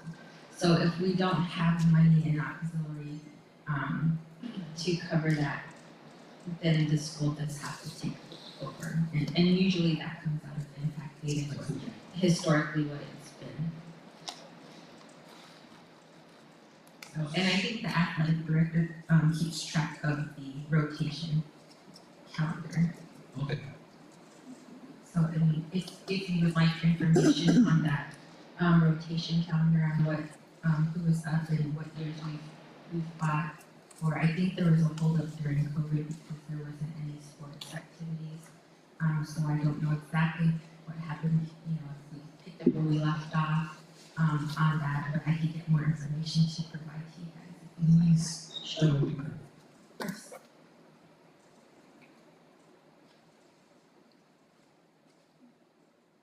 Can you explain what, lost, what is it, lost, textbooks, I think? Oh, I saw Yeah, that. what is that about? Textbooks underneath the, right here on this page. Oh, yes. I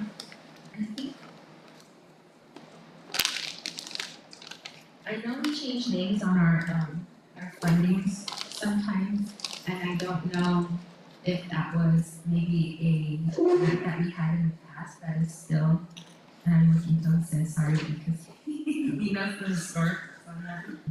So real quick, on the lost textbooks, again, the $7,500 that's allocated there, it's just a budgeted amount to start the year with. And during the year, if there's any replacements that need, at any of the schools that need to replace any of the textbooks, that's the funding source that we go to, and that's the coding that we use. So we may use it and maybe not at the end of the year. So it'll go back to the general fund and then redistribute out at the end for the new school year. Thank you. I can go over this when we do revisit the budget, if we would like to move that money elsewhere if it's not being used. I think what draws attention is It's looks different than anything, so then it's like, what is that? Where It's did it come from? Why is lowercase. it there? And this report is pulled from our vision system, so I can go in, I know because I have a little bit of an issue when it's not the same, it's all like it's not in caps like everything else, and go revisit that too. So there's a whole direction. My only thought, and correct me, but are we having textbook anymore? Most of it's digital, We've been doing a lot of digital, yes. so we're reallocating that percent. We could. But you want to keep a small budget because there's still textbooks in there. Awesome. In the district. Thank you. Go ahead, Cindy. I was just wondering, there's some budget line items here that have encumbrances, but no budget. I was just wondering, is that a grant? Some of them are, it's just, we were pretty conservative and just used, kind of went off what we had last year. So if it's something new and we just have to move it in, move monies into that fund, when we go and revisit. Like, for example, the zoning renewal grant. I didn't know, I did, but it's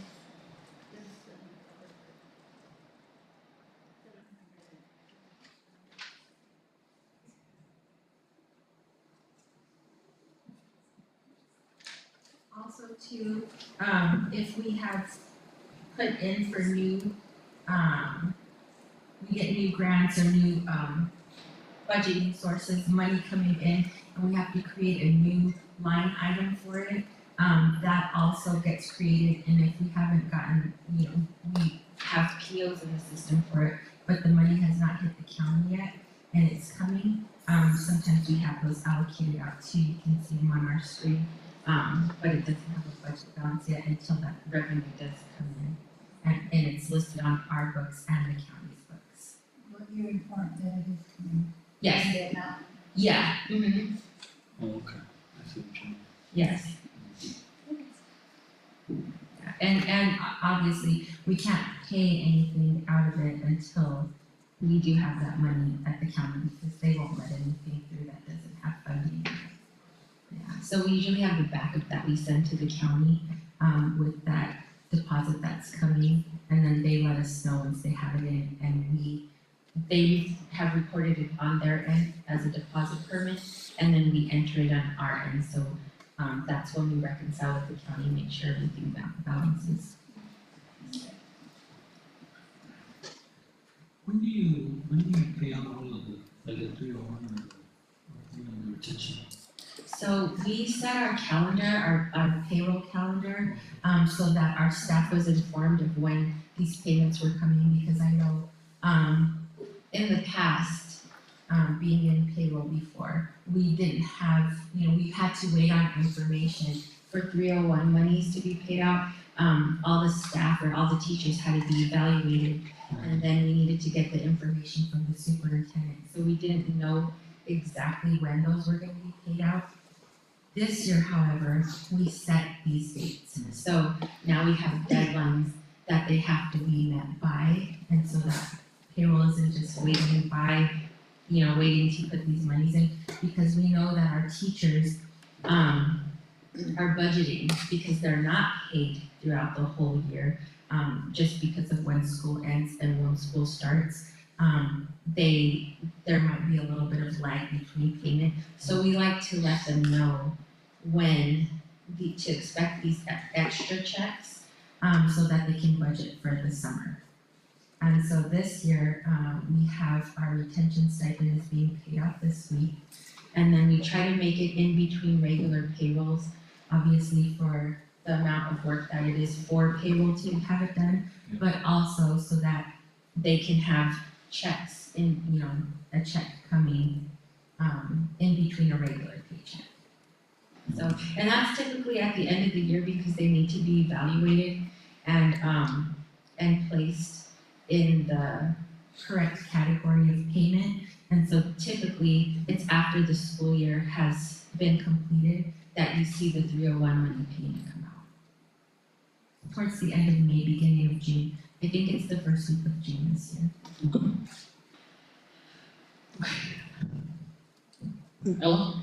In the past, administrators, they pretty well cleaned up the audit findings.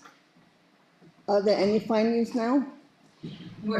Our audit firm is still completing, reviewing the final audit, but we were informed so far, and we still have time to answer back on them, but I think there was 7 findings out of everything this year, and there was a lot of extra that they did have to audit because of the ESSER grants and a couple extra audits that they had performed for our district. But so far, they have found 7, and I think we're questioning a couple of them to make sure they have the correct information. But we will have, as soon as I get final word on that, and I have a report in my hands, I will issue that out too. Yes, I just have not received anything yet. This is just our auditor lead giving me a call and letting me know that information, but there's not been anything in writing yet. Thank you.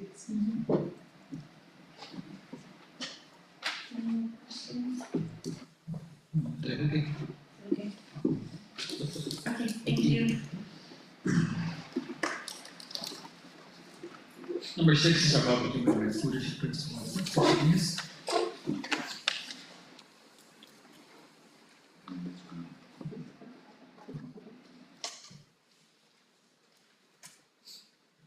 President, good evening, members of the board, members of the community, and at this point, I'm gonna call our principal, Mr. Enriquez, back to the podium to present a monthly principal report for the honor that I Good evening again, President India, governing board members, Mr. Diaz. I submitted my principal's report in writing. I hope you have had the opportunity to read it. If you could go back. I do want to highlight our attendance.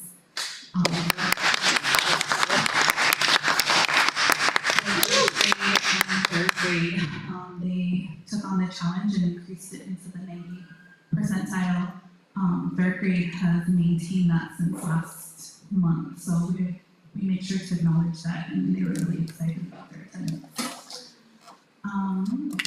Go now. I do want to highlight that we did test 100% of our third grade students for the AASA.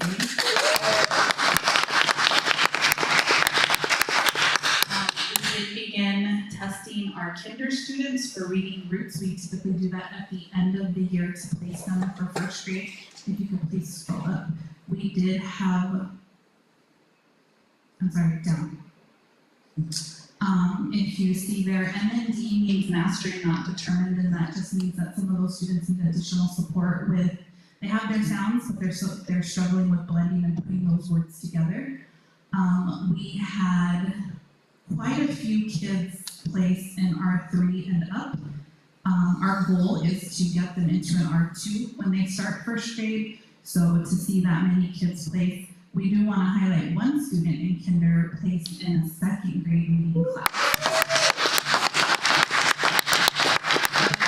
Please note that he is reading fluently, but we want to make sure that we don't set him up to fail. We won't put him in a second grade reading class when he starts. We still will put him in a first grade reading class because now that he can read fluently, we want to ensure that he is comprehending what he is reading. So we were really excited about that as well. Now you can watch our highlight video from last month. I do want to thank my teachers and staff. I have an amazing staff at our primary campus. It is Teacher Appreciation Week, and we have planned activities out for them for the whole week. Not as much as what they truly do deserve, as you know, our teachers deserve so much more. But we did try to make it special for them. So thank you for those of you who are watching.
Questions from the board for the primary campus?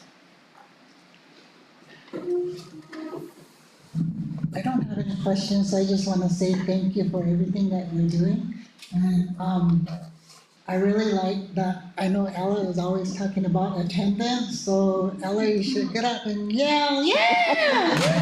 And also congratulations to the student who increased the grade level to second grade reading. Oh my gosh, that is so cool. So thank you for everything.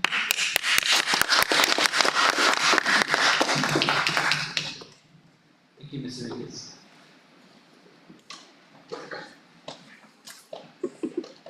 President Medell, members of the board, and at this point, please help me welcome Ms. Miguel Lewis for a while we walk much come across. Good evening, board members and community members who are listening online. I hope you had a chance to look at my board, the intermediate board report. I like to say thank you to the community for stepping up.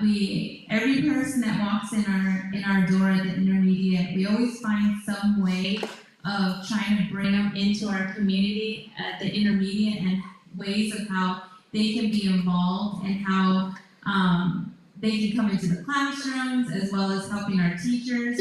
And so as they were coming in, we asked them about how can they help our teachers for teacher appreciation. And so there was a lot of people that stepped up. The Don Optum Legislative Department, the Don Optum Key Association, the Behavioral Health Response Team, the Don Optum Special Services Program, the Fire Department. There was a lot of people that came in just to help support our teachers by giving them supplies and providing them with lunch. And so thank you to the community. That means a lot to our teachers. And to get some traditional meals, we had a traditional meal today, and the teachers were so excited to taste the food and get some popovers. That's not traditional food, but it was still good. And they got to learn the history about it, or why it may not be our traditional food, but it is in our history of why we use it. So thank you to the community, and thank you to the whole BUSD district staff who helped at our Star Wars event. We had many smiles. Many students walked away with activities that they did, and it was more rewarding to see the community that came together by bringing the galaxy of dancers together. And Miss Larson for creating our own dance group. We never had one, but we made one, and the kids were so excited, and the community came together and made their outfits for them because they didn't have outfits. So we came up with all that within like 2 weeks. And so thank you to Miss Larson Yazzie for organizing that, and for the students for stepping up and doing the dance and singing. So it was a team effort, and so thank you.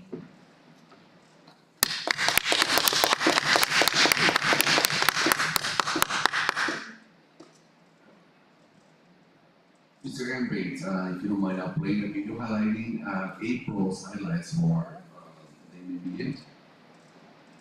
And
Are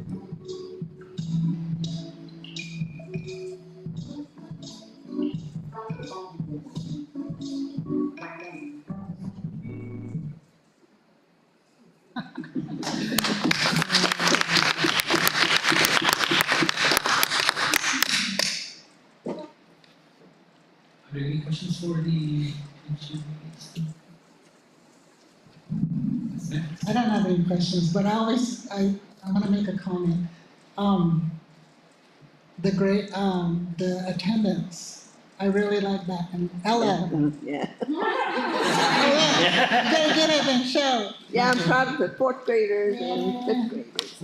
Yeah, and we're gonna get those sixth graders back up over 90%, yes. And I just wanna say congratulations on all the hard work that was done for the Star Wars theme. I didn't get to go, but I know my daughter took, the kids that she was watching, and she said there was a whole lot of people, and I hear it was one of the biggest events, for the community, so I really, want to say thank you for everything that you're doing at your site and for all of those community members that come and donate and to spend time. I really think that that's the kids are benefiting from it, and it just shows. So thank you. Thank you so much. Sylvia? I was just looking at your AAFA completed. You have a lot of perspective. Congratulations. Thank you.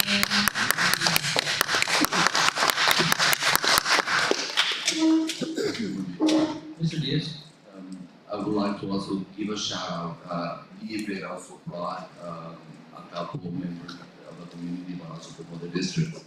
I want to take a moment to also give a shout out to our Page Unified School District kids that drove 7.5 hours to join us for this event, and also not just with a song and also a dance. Thank you for allowing me being part of the program during this event. But if Desiree and Mr. Miguel listening from Page, I would like to thank them for making this great effort and having another week here. So our students and their students, they can continue to build a friendship, even if it's long distance. Thank you.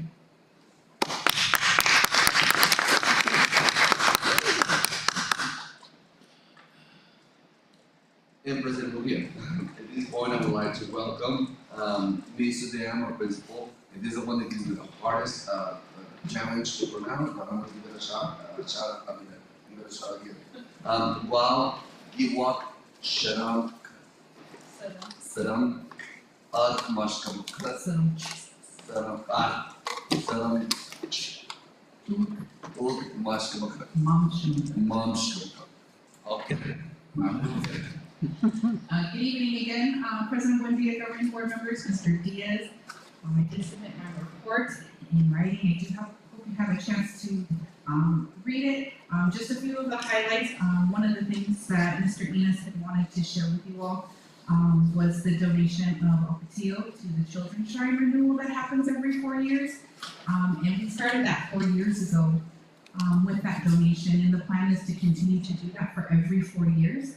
And I hope you were able to get the pictures that he also wanted to share with you all, that I did put in the report because he said it was just for your view only.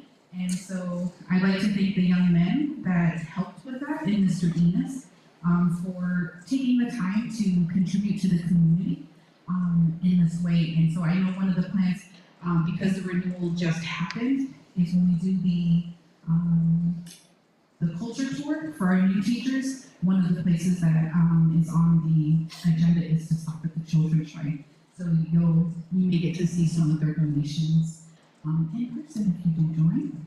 I'd also like to thank the junior class and their class sponsor, Layla Ochoa, for a wonderful prom. The kids looked amazing. I don't know, I'm sure you guys got to see pictures on Facebook, but they were dressed to impress, and it was a fun night.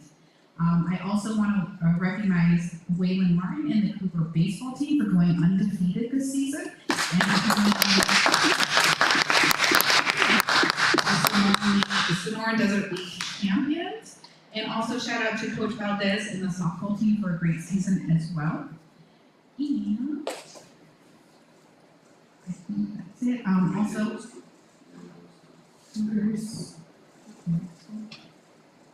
oh, yes. As we also, we're in testing season, so 7th and 8th grade, 100% tested. And then our high school had either 95% or 98% tested as well. So,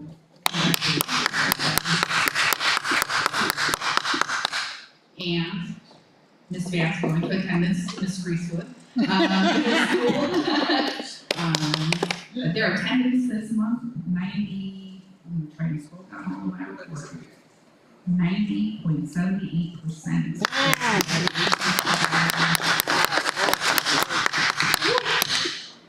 And I believe that's all, and so here's our video.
Any questions? No, I don't have any questions, but I just want to say thank you, Ms. Dam, for everything that you're doing there at the site and tell Mikey, thank you for continuing to support our young men, and I know that children train.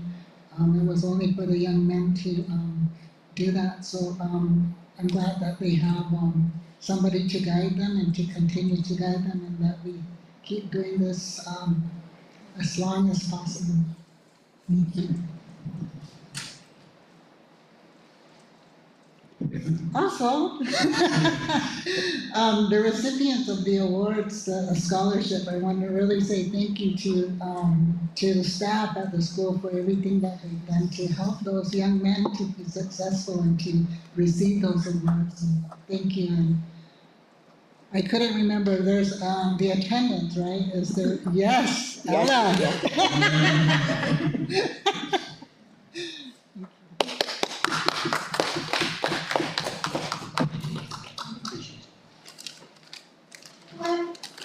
Mr. Fox, awesome.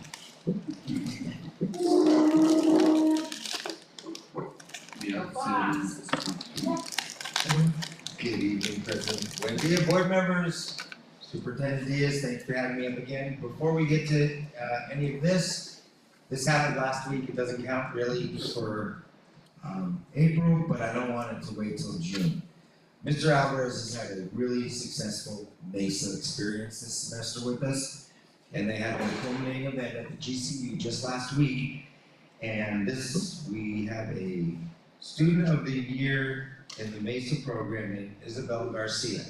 The reason she was chosen was they looked at certain traits like empathy, creativity, curiosity, resilience, calculated risk, passion, resourcefulness, tolerance, and ambiguity, and she was chosen. So I would just like to take a moment to read what Mr. Alvarez wrote about her and what was recognized up there in Phoenix. Isabel has been a standout student and future engineer. She has demonstrated throughout the year her dedication, curiosity, and knowledge of the scientific and engineering process. She has attended all the practices and events and has shown her dedication by creating time and space for her and her team. She's been a role model for her peers and has shown me, as her advisor, her ability to overcome obstacles and restraints. She's always thinking of the next steps and ensures that she only gives what she knows to be the best. She shows her intelligence in her work and her passion in her communication. It gives Mr. Alvarez, it gave him great pride to nominate Isabel Garcia for that recognition. So,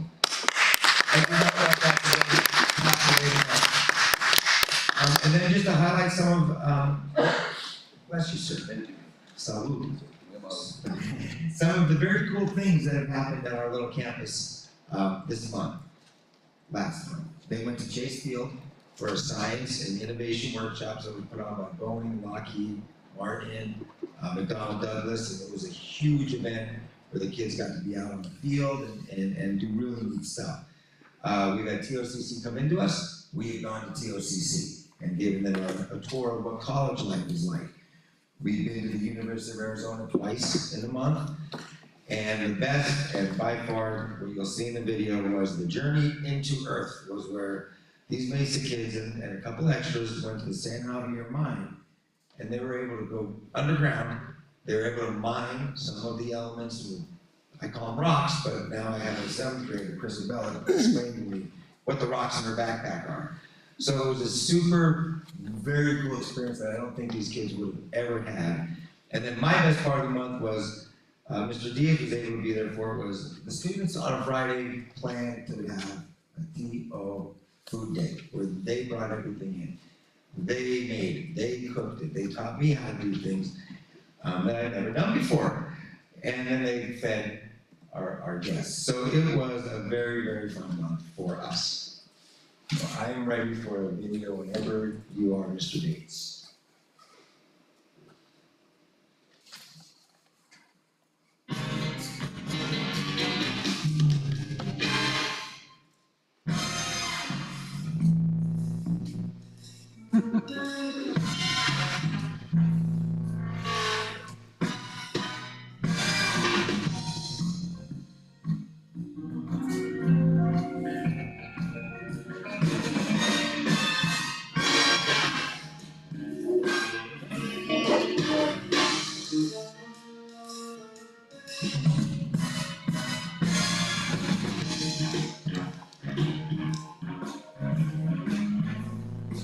So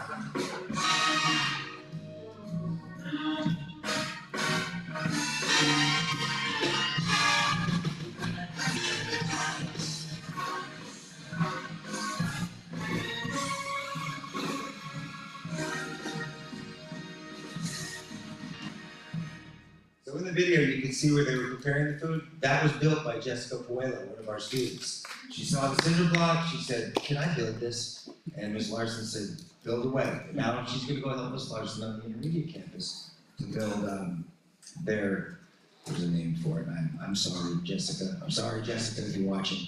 But it was just really neat to see them to take control of what they were doing. Any questions? Comments? Am I the only one that's gonna comment at this meeting? Thank you, Mr. Fox, for everything you're doing for the kids, and I really appreciate that. The students at your site are going off campus and visiting places that they probably would never get to go. And also that encouragement to take the initiative to move forward, not only after graduation, but, you know, life. And that is really amazing. I love that. I really wanna, I know that there's like about 100 students. About 135. 135, and it just amazes me to know that there's only 3 teachers. Well, we have Mr. Frago, he's our 4 ESS teacher, but he's a very, very resourceful man that we now utilize him in the classroom to give ESS services. He also has his breakout session, so 4. Yeah, well, for that many kids at your site, for the teachers that are there for them, and how much they're accomplishing, that is really amazing. So thank you to the teachers, not just at that site, but all of our teachers. But I really think about those teachers at your site a lot because it's just the kids that are there, sometimes they don't have that hope. And they regain that when they get to your site. So I really wanna thank you for that, or thank the teachers there. Thank you. Thank you, and they are well appreciated. I think it's amazing that you're taking, like, Kathy said, taking students out to different opportunities and learning. I think it definitely shows that they appreciate the effort that the teachers put into them. And you can see it in the students, and you can tell that you spend a lot of time getting to know these students on a personal level, and that's what our students need, and it's wonderful to see. Well, thank you for noticing, and thanks again to Mr. Alvarez. Ms. Sylvia. Yeah, I also wanted to say my appreciation for the time and the efforts that all your teachers and yourself have given these students. And I know on a personal level that you are very appreciated. I think Fred enjoys you and the school and the teachers and, and the work that he's accomplishing throughout. Yeah, I'm supposed to call Fred out, so congratulations, Fred Thomas, for going 6-0 with your middle school baseball team. They had both the boys and the girls had a great set of games up in Iowa this weekend. It was a pleasure to be there to watch, and go Bobo. Ms. Ellen? I'd like to thank all the principals and for all the progress that have been made this month. And I'm really proud of the attendance and all the things that's going on at the school. And I think that's the reason why the kids are coming to school, because they're making that a joy for them to attend school. The teachers are there always expecting them to be there, and we want our kids to be there every day. And so I'm very thankful for that, for all of you principals. Thank you.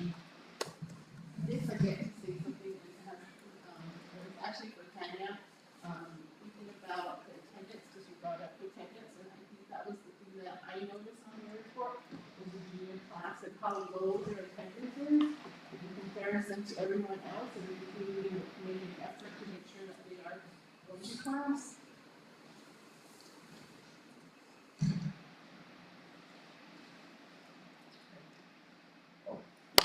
Thank you very much. Before we move on, I just want to say, I know that, you can sit down, I'm sorry, I'm pointing you out. To all of you. Oh, no. To all of our principals, I think, especially because I know that this school year is coming to an end, and genuinely it is definitely much appreciated that you have,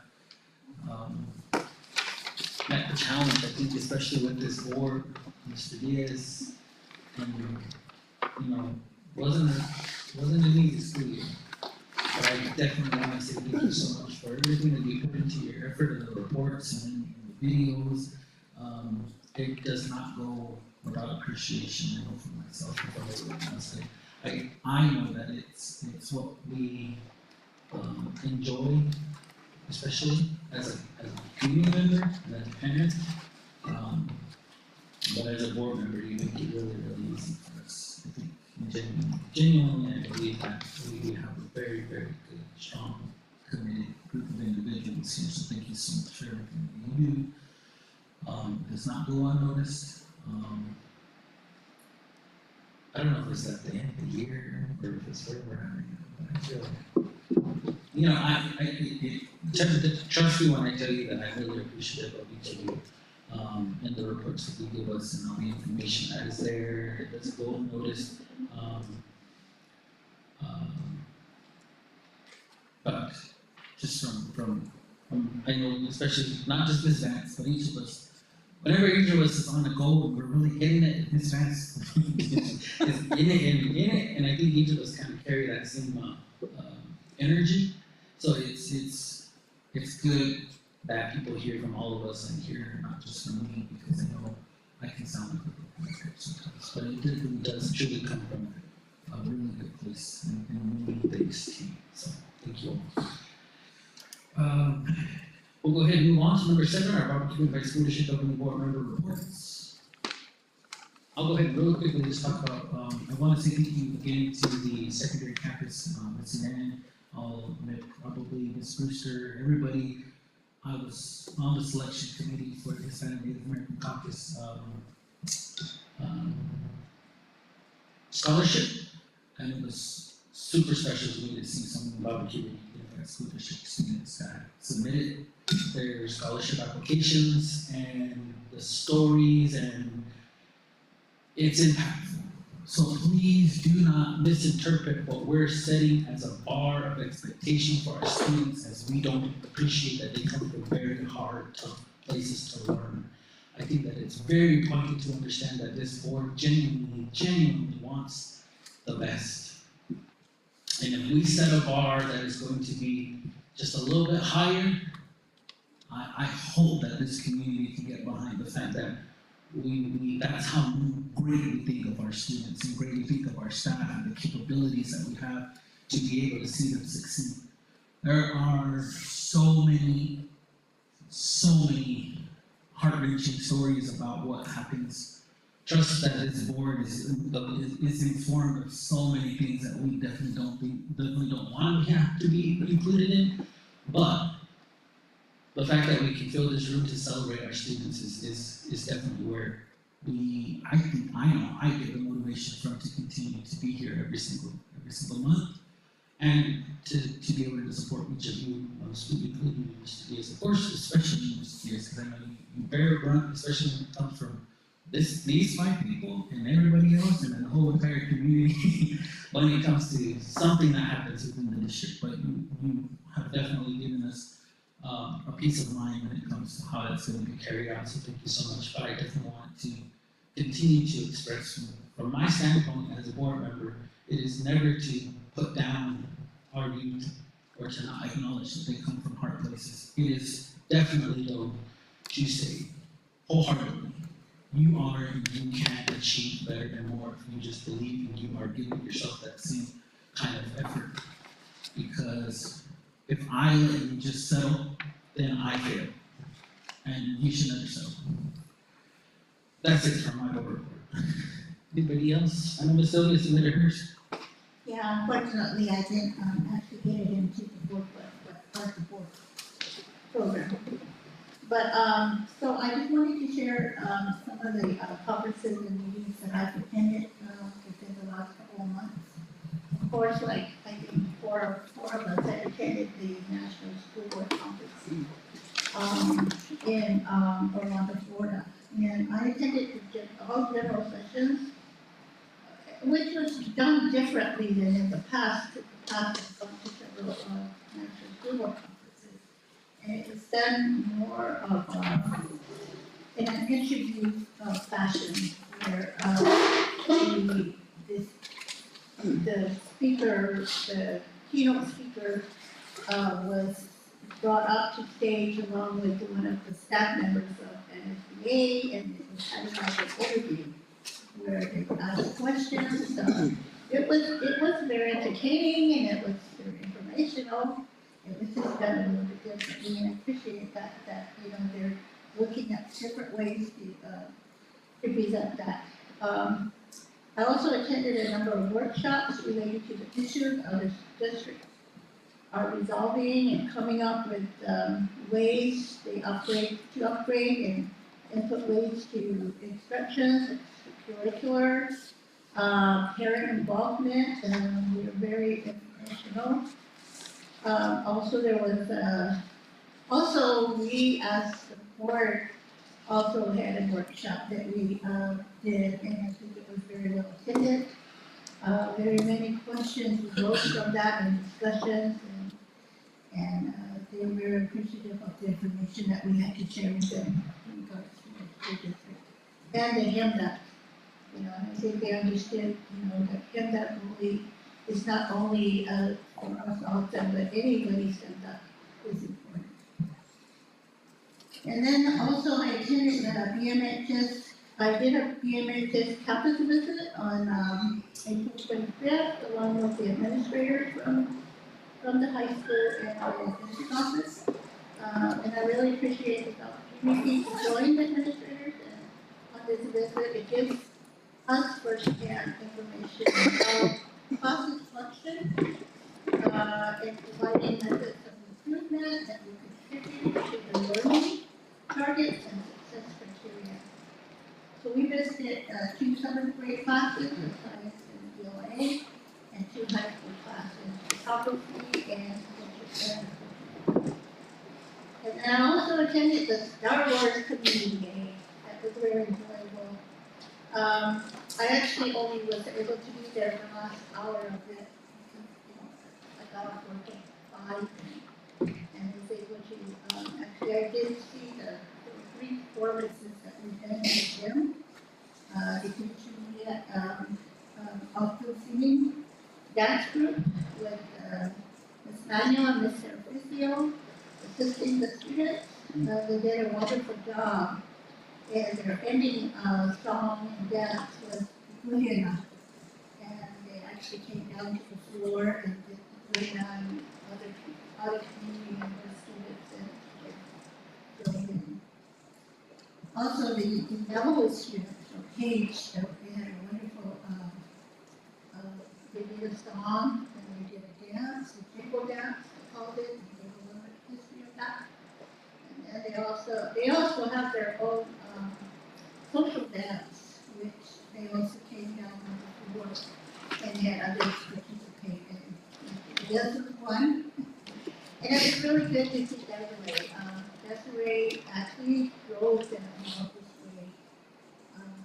And there was that morning, I think, or something, and they barely got here like at 4 o'clock during the event. And it was exciting. I think it was really good to hear. And actually, this was Desiree's first time herself. And so, and also, I wasn't able to see the performances the Philippines did at Baboquivari High School, but I had the opportunity to watch the performance at the second community. It's very uplifting. It's a lot of happy dancing. It was fun. But so even though I only was able to attend 2 campus visits this year, sort of different with BMHS, and I am hoping that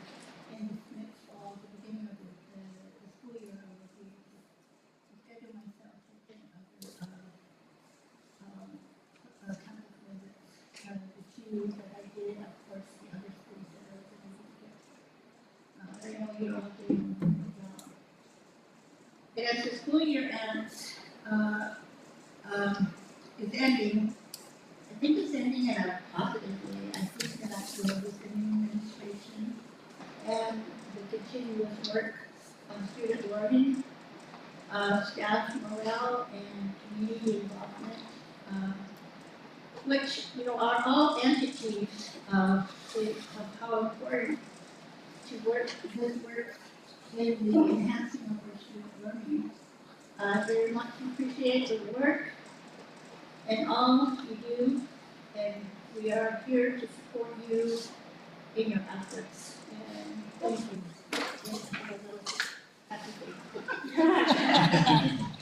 Thank you.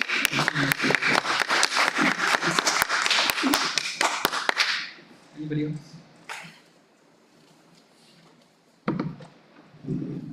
If not.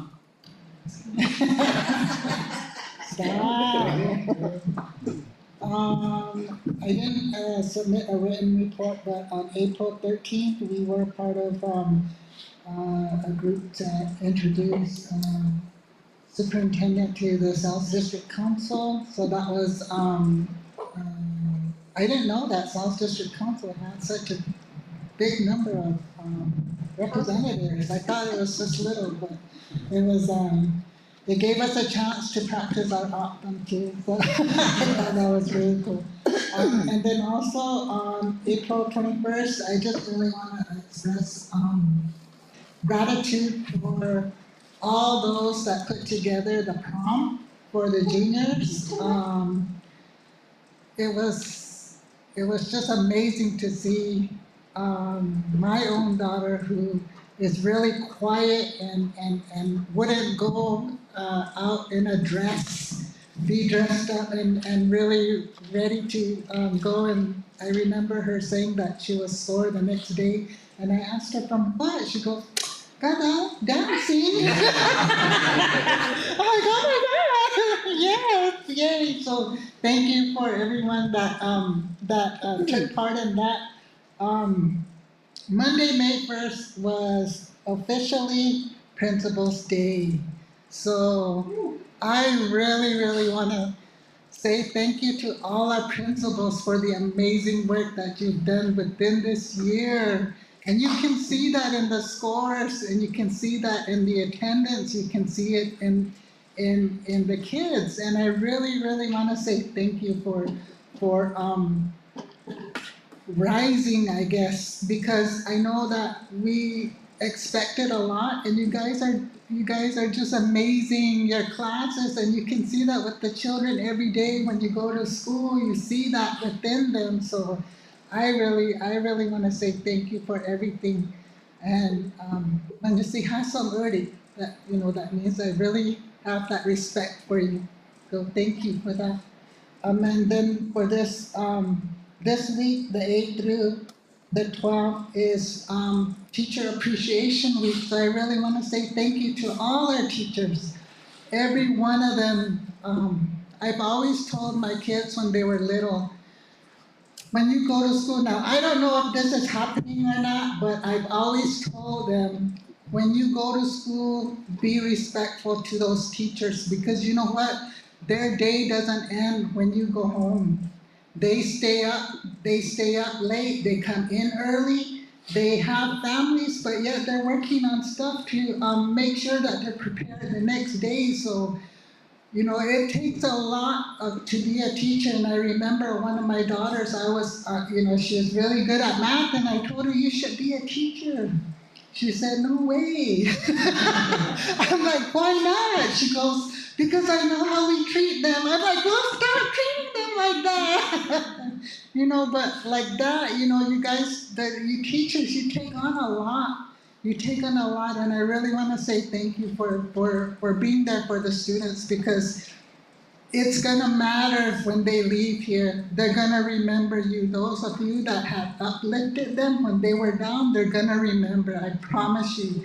And it's just an amazing feeling when you see that. So thank you.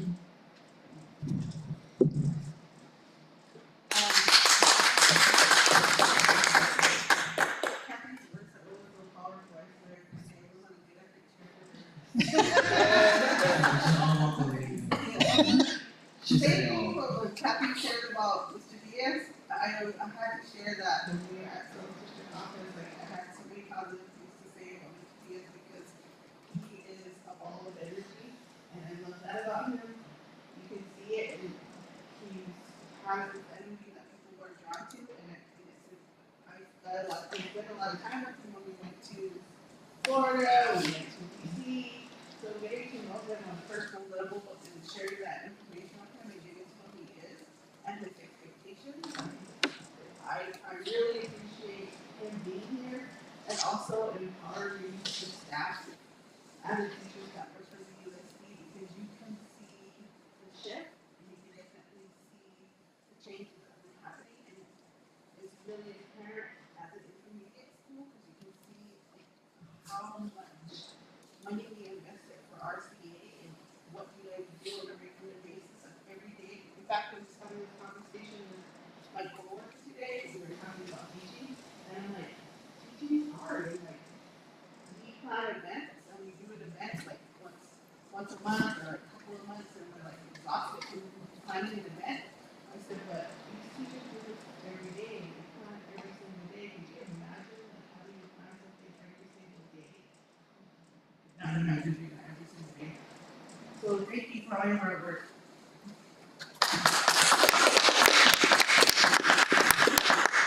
Go ahead, Ms. Allen. Okay. My report is from the last national conference we went to in Florida.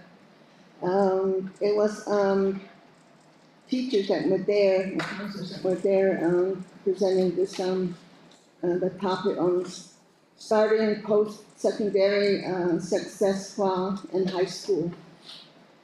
And the school there has 3,000 students and 400 staff. They start engaging with their students early, and staff are available to help students about future goals. 100% of the students, graduates will develop a personalized learning network, including outside mentors. They partner with several technical schools there. They earn credits, college degrees while in high school. And about financial impact, the students and families started saving money. Now started saving money and for their future college. So they teach them how to save money, and they tell them how much college costs. So they know the cost of college. They are learning about grants and scholarships. And also they have mentors come into the school site they may be managers or police officers and so they're there to tell the students what is needed to get into that level, what college courses they need to learn to help them, that helps them prepare for their future goals.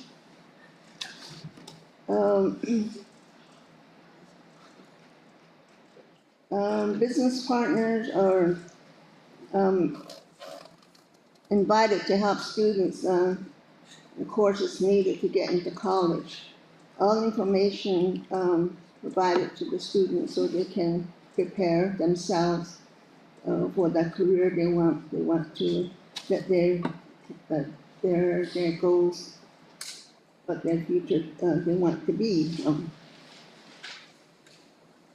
Having this type of mentors, the students start thinking about the goals, jobs they like to go to, where they learn more about it. But the most important that they stressed was that they learn more math and a lot of reading. It is understood that students there a lot of their have a lot on their plate, The responsibility to create an environment where students can thrive isn't simple. It's important that family engagement can make a difference. What happens when a student focuses on family engagement?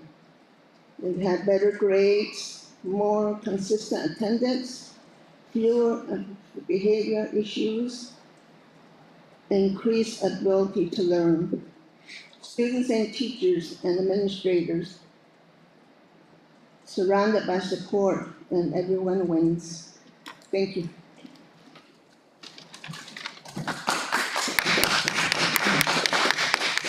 Also been to the Warrior Games and the softball game one time, and I missed the community day this past Friday because I had an emergency, and I was supposed to do a classroom visit, but it was canceled. But I still went over there and asked if Miss Lewis take me to the fourth grade class. And I wanted to see my granddaughter's class. So. But they were having dancing, and Miss Yagi was teaching how, getting them ready for the community day. So I watched them dancing. And, I think she's doing an amazing job as a culture teacher. So thank you. Thank you, Ms. Lee. Oh, thank you. With that, we'll go ahead and move on. Number 8 for superintendent's report. President Buendia, members of the board, thank you for waking up, and members of the community, and we're going to proceed now with the superintendent's report, but I need to acknowledge a couple of things. Number one, I want to thank if you want to know why teachers are angels without wings, you can follow us on message on Facebook along with the other 3 stands that I have on Facebook. It's going to be great. I encourage you to see how I want to thank my teachers. Not only bus drivers is our profession, teachers is our profession, but I know there's only one day for principal appreciation day, but I think it should be all year long. Thanks to those positions, they are the ones that also have one of the toughest jobs in this whole country. I invite our families, what you see every month is what they do each month. But I invite everyone to see what happens every single month and the planning that goes behind it, the support that they have, that they provide to their teachers. I also want to clarify to the community that our governing board members, they do sign up for classroom visits, and they are in the classrooms, and they have their remote jobs, and they also have the opportunity to join and see the caliber of teaching that is going on in the classrooms and provide us with support, with some of the feedback as well. Having said that, some of the questions that we have that I want to highlight as well from the report is to all the programs that we have, which is a tutoring program. We have a chunk of money that was invested as part of ESSER, but under the supervision of Dr. Flores Ali, as well as with Chimbere. I would like to show the video that Dr. Flores Ali has put together regarding our tutoring program to showcase the growth of our students in this particular year.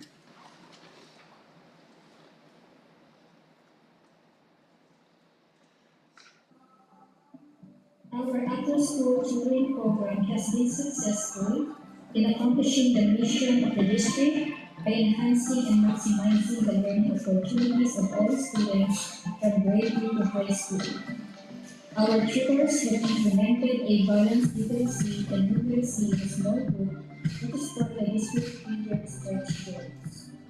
Clear the land, build the structures, and maintain success. We updated the spreadsheet every week with the students' current progress in math and reading based on generated report in success data. We followed up with parents and inform each child's progress, and we record the students' attendance. Most of our students completed and consistently attended the tutoring sessions. As it shows are the names of the students who have perfect attendance or nearly perfect attendance. Congratulations to all of you. This happens because of our diligent tutors and staff who encourage them to attend regularly. Tutoring was held in person on most days. The number of students grew because of some students advocated to attend tutoring. Some parents wanted their child to be in tutoring. And some staff or teachers required their students to attend tutoring as part of the student's success. For 6 months, the students who spent their time after school were enforced with critical grade level learning opportunities in math and reading using Success Maker for grades 3 to 8 and Agility for high schools. Our grades 3 to 8 use the Success Maker. As you see in the graph, is the comparison of November and April data as measured by mean grade placement score. All tutoring groups made a significant grade level growth in math and reading. Mathematics went up with a range of 0.17 points to 1.13, and reading from 0.27 to 1.12. What do these points mean? It basically says our Tier 2 students went up by significant growth by a quarter to a 1-year level placement growth. We use the Apex or Agility for high school students. One tutor has students who completed 1 or 2 courses that generates a total of 23 courses completed. And one tutor, on the other hand, has 18 courses completed. Saturday credit recovery is still active, and students can still join in with the tutors until May 20th. Here is the schedule. As part of the district initiative, we will continue to provide support to students during the summer. It will be held in 2 summer sessions at the primary campus, and it will be in person. Forms can be downloaded online at Facebook page. Thank you, Dr. Porcelli, for this presentation and to helping us coordinate the after-school tutoring program. And thank you for putting this video presentation together to highlight the growth and also to celebrate our teachers that not only have a regular day job, but also they also give up their part of the afternoon to continue to support our students. And at this point, we can open it up if you have any questions, comments for the after-school program. If not, we can proceed with the next part of the presentation. Go ahead, Sylvia. But I was just wondering about, in regards to the tutoring, was that for all grade levels? Do we have a breakdown of how many grade level are attending? Yes, it was part of the presentation as well. And then, do we know, do we have summers? I know that the administration has opened up. So this morning it was 135 students, but I can check and give you a more accurate number. Our goal is to have 300 students. We need 200 students K through 8, and we need about 100 students 9 through 12. And it's open up not only for Tier 2, but also students that want to be ahead. And we don't know how many K to. This morning I have 1 kinder. The most attended right now is the junior class, the one attend summer school program. If you give me 1 second, I can give you the breakdown.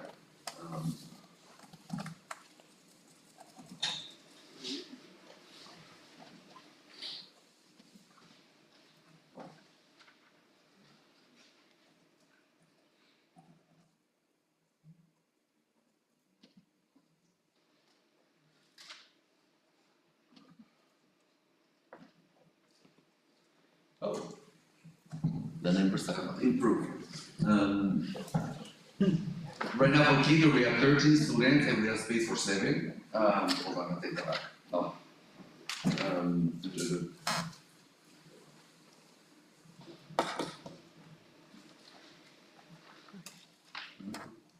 For kinder, I have 7 students. For first grade, I have 9 students. Second grade 14, third grade 15, fourth grade, it's also one of the most enrolled number of students, 21. Fifth grade 14 students, sixth grade 9 students, seventh grade 6 students, eighth grade 5 students, ninth grade 7 students, 10th grade 10, 10th grade 3 students, 11th grade we have 19 students, and 12th graders we have 5 students.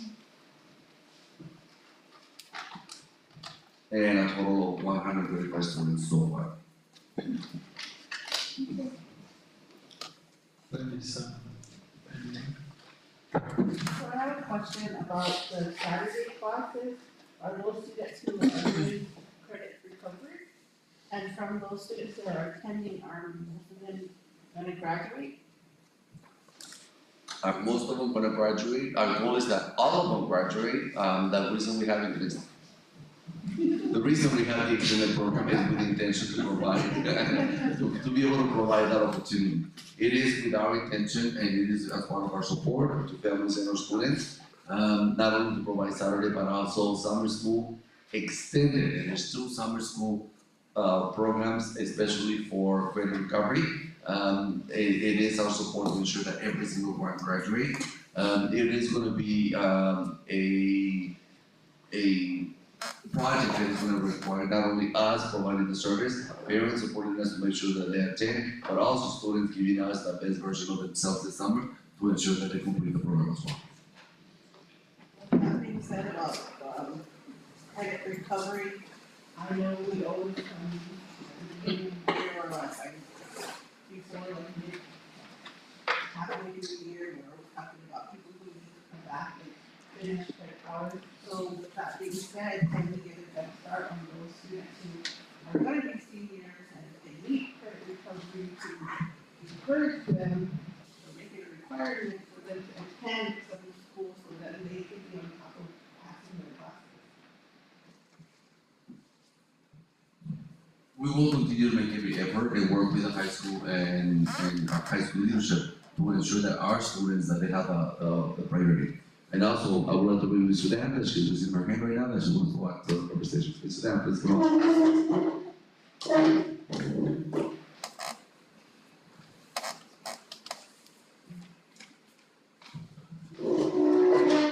I just wanted to add, that's why we're running 2 summer sessions. We're gonna have a June and July, so those that are credit deficient can make up their credit. And then the plan for next year is to offer in-person after-school credit recovery each quarter, so that way they can earn, again, half a credit each semester.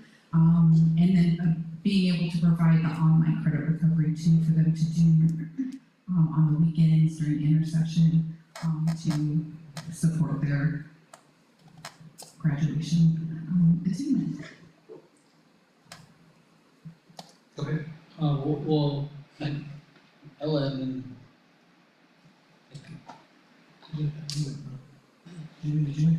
We'll do it. We got Ella, Vance, and then Sylvia. Go ahead, Ella. John. I'm sorry. So do you have anything to say? Oh, no. Okay.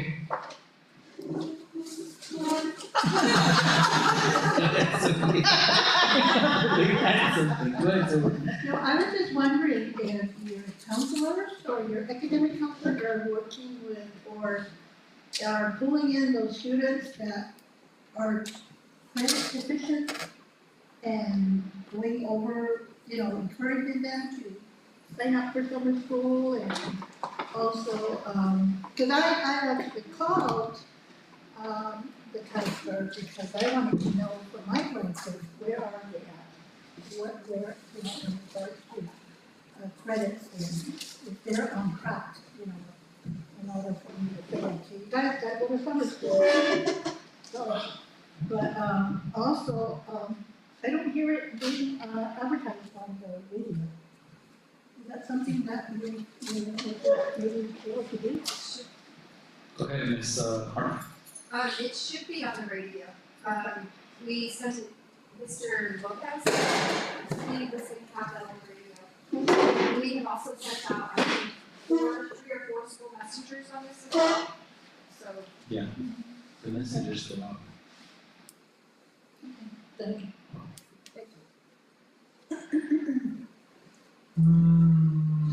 Do you want me to respond to your question? Go ahead, go ahead, sit down. So yes, the counselor is, reaching out to all of those students. We just have to be mindful, she's 1 to 400 students, and so sometimes it's a task getting to every single student. But one of the requirements for the incoming senior class is a parent or guardian is going to meet with her, in order to go over where they stand for graduation and develop a plan if one's needed, if they're significantly credit deficient, in order to meet graduation requirements. And a caveat to that is they can't participate in any senior activities unless that meeting has been held with the parent or guardian. So that way, we just have that open communication, have a year long to plan alongside the families to support their student. Go ahead. So are those meetings happening when you're coming back, or are they happening right now? They'll be happening in July. So what we want to do is we want to make sure that all of the students who are current seniors are able to finish their credit recovery classes that they're in, and if they attend summer school, she wants to be able to provide the most up-to-date information. So if they complete a full credit, she can add that, or take a full credit during summer school, she can add that, and then just say this is what they need for the rest of the school year in order to graduate. So is that happening to those students who are freshmen, sophomore, juniors? Is that happening for them now, so they already know that if they are having they should be in summer school? I know she's been in some classes. We're looking at the enrollment for who's already signed up, and then we're gonna take a look at once grades post, because we don't know if they're gonna be passing or failing until the last day of school, and then be able to call them in and say, hey, we recommend that you take summer school based on this is how you perform this school year. Mr. Diaz. President, when members of the board, it's important also to highlight that there was a collaboration between the high school and Mr. Martinez, in which they have redesigned the progress report and report card to highlight and flag when the students are graded deficient. So that's one more effort in reaching out and connecting with the parents. Mr. Martinez. Yeah.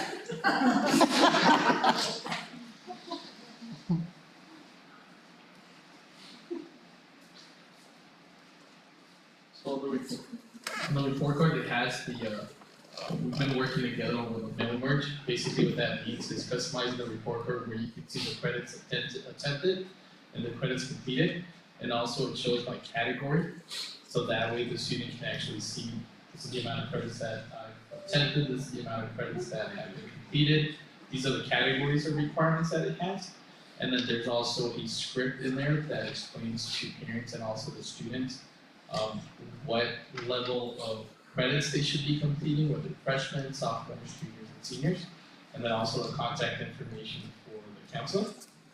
And then on student view, they're able to go in there and click their official transcript.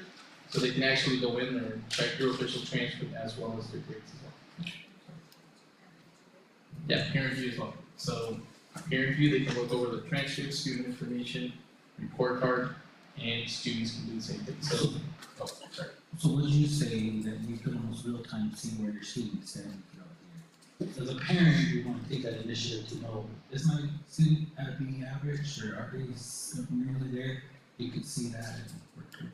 Yeah, in regards to credits, we do a mass grading synchronization, and we do it before the credit attempt is completed, and then before and after the quarter. There's also grade updates and attendance absence, so that is basically anytime you want to go in there, you can just see what the current grade is.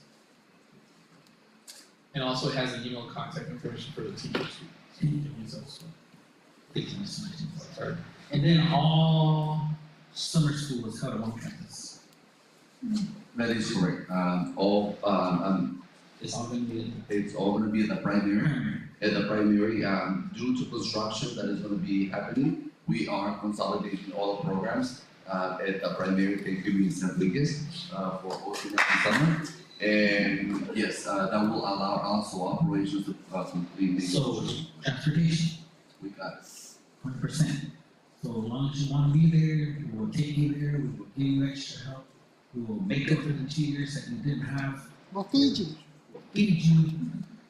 I just wanna make sure that there's a flow of information that is absolutely, I mean, I know you're doing it, but obviously it seems to be missing a fair group of individuals that feel like we're not taking that into consideration.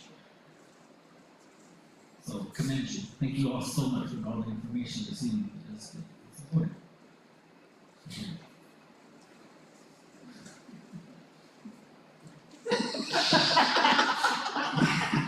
So once again, I want to thank that commercially, we're talking about tutoring and we apologize for all the commercials, but they're important to be able to bring it to the attention of our community. For the next report, Mr. Aaron Bates, with your permission, President Lydia.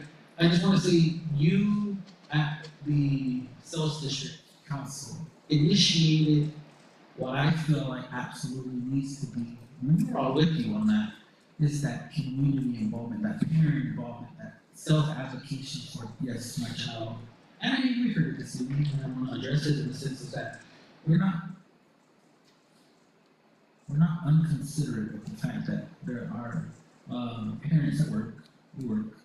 There are things that we need to be mindful of, but it is also the responsibility you to take your child's education by the horns and you know, put it where it needs to be. But we're also not saying that there's not support services and systems there that we're trying to make sure are ready for you. You just have to. I mean, apparently all of those things have been available. I will open up having said that, I want to continue to open up the invitations to our parents. We're going to give our 200%, and if by us giving us a 200%, this is what we can accomplish in 1 year. I can only imagine when the community, the parents and the school work the 200%, having the same goal and the same intentions, which is ensuring the students they graduate and they continue to be successful either in their careers or college.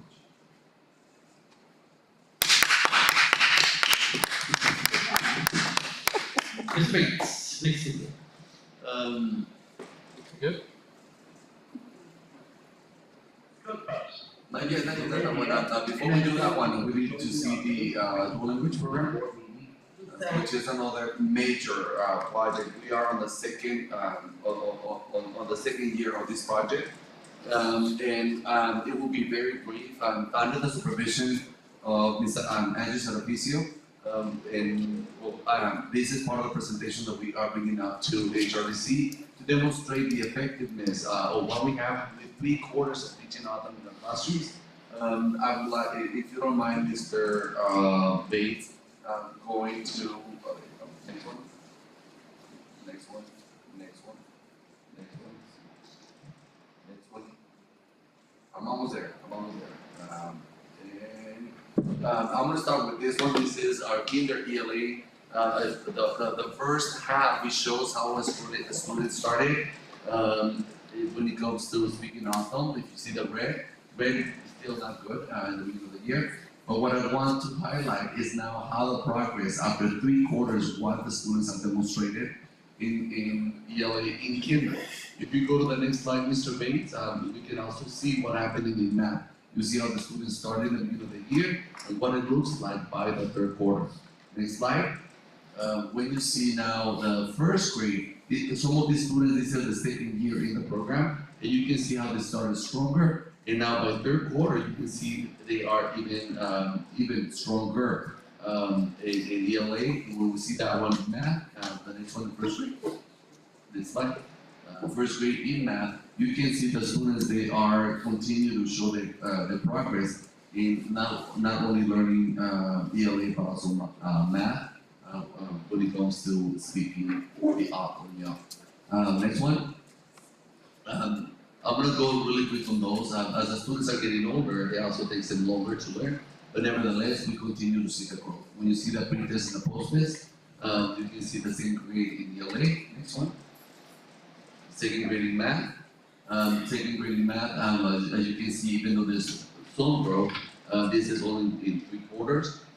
this is when we start to see that the greatest impact. The younger we start teaching them autumn, the more comfortable they can also, they feel to be able to learn it. Next one. We see now fourth graders with what I want to highlight is not only the grade in the beginning as it compares to the grade in the post test. And the last one, this is fourth grade. No, that's it. So I wanted, I'm gonna ask everyone to please give Ms. Angelina Santicio for the work that she's been doing in this is what we see based on 3 quarters. I also want to thank a big shout out and a big hand to our principals because they are allocated having the time to ensure that this is a good job. So how we make it for our teachers. Having said that, with your support, I would like to now play my video highlighting my April highlight through the lens of the superintendent.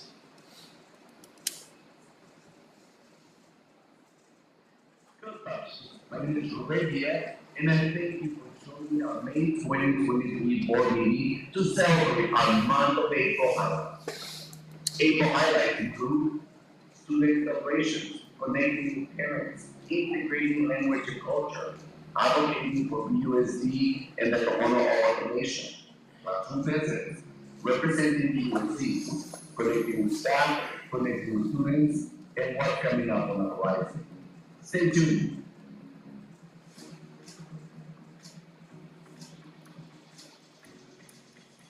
The month of April gave us plenty of opportunities to come together as a community to celebrate our students.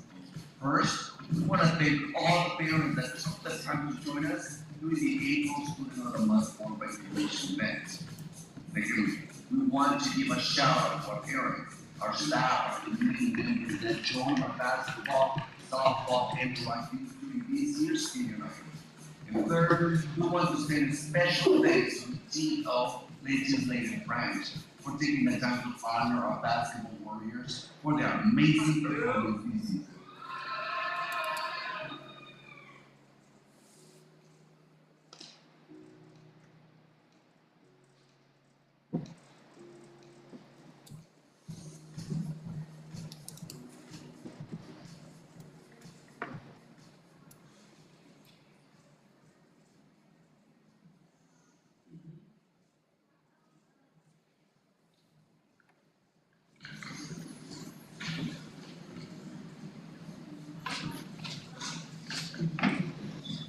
Integrating language and culture is a novel.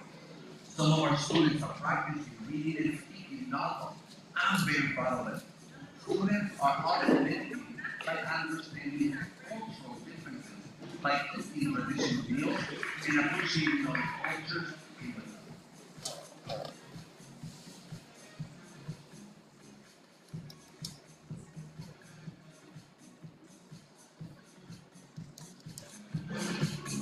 advocating for BUSD is everyone's job. This month, we advocated for our district by conducting tours to prospective teachers. BUSD also joined Chairman Norris to address Governor Hobbs with BUSD priorities. We joined Kino Rotary Club meeting to share the great changes taking place in our district and everyone's effort in our organization to connect with parents who we are faced with challenges.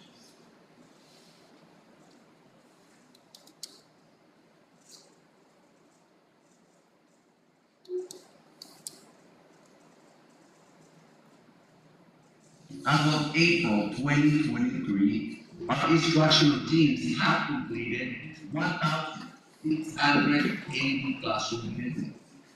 Everyone's classroom observations, along with the valuable feedback given to teachers, will continue to guide us in how we can reach our career goals. Thank you, teachers, for opening your doors, and thank you, team, for all of your classroom visits.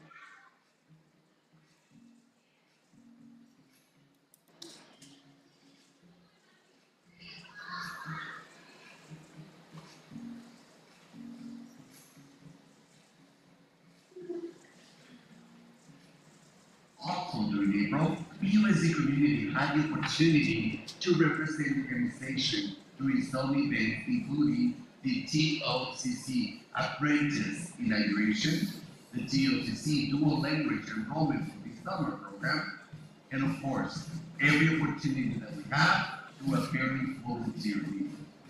Thank you everyone for representing BUNC.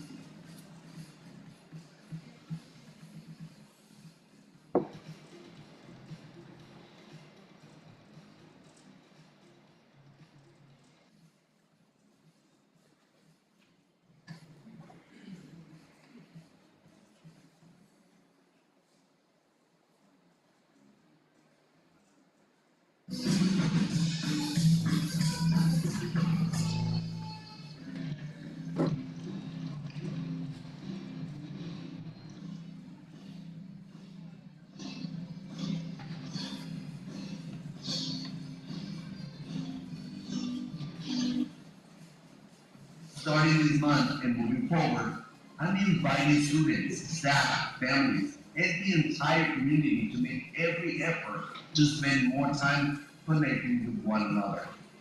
Let's be present to celebrate each other. At the same time, congratulations to our Baboquivari Middle and High School for an amazing Babo Day. And thank you, board member bands, for passing down your pottery skills to everyone.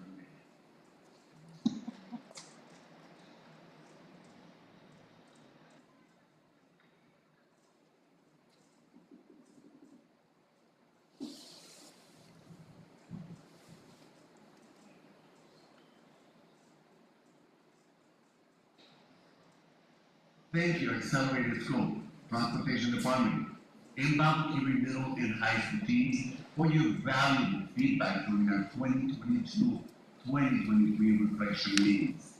Your feedback will help us all in improving our systems.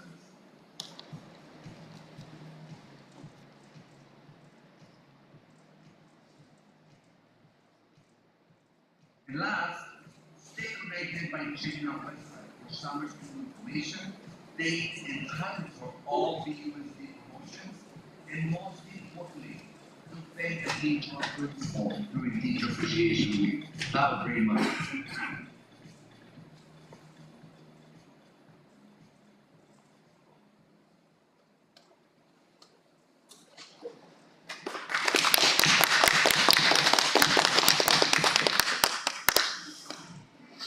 President Padilla. To finalize the superintendent's report, I want to thank operations for the training opportunities and also compiling the list of what is to be completed during the summer for the custodians. Thank you for doing that. For transportation, thank you for April being the largest number of students that you have transported, a total of 17,618 students for a whole month. And also for the total trips, the extracurricular activity trips. The total number of attendance reflected in some of grade levels is also reflected on the highest number of students transported. Thank you for your report.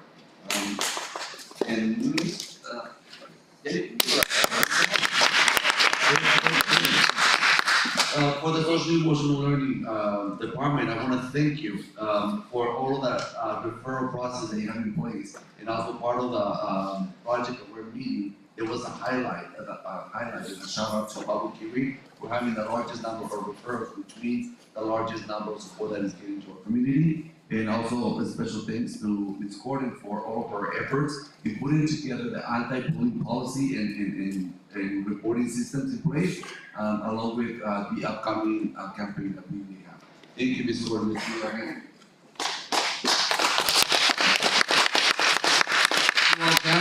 Thank you so much for highlighting this during April, the Stress Awareness Month for the Dual Language program.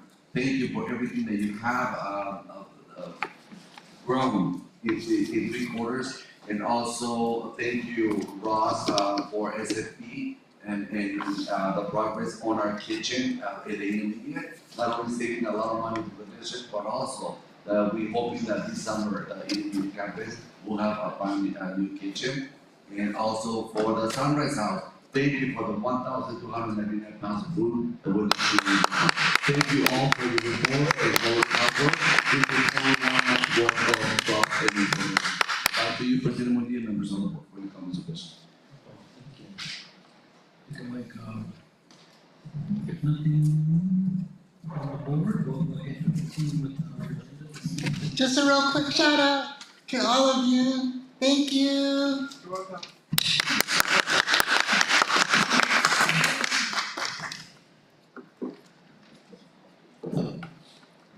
I'm done. Okay. All right. Number 9 is our coaches and club sponsors. Again, count 4. This is just for your information.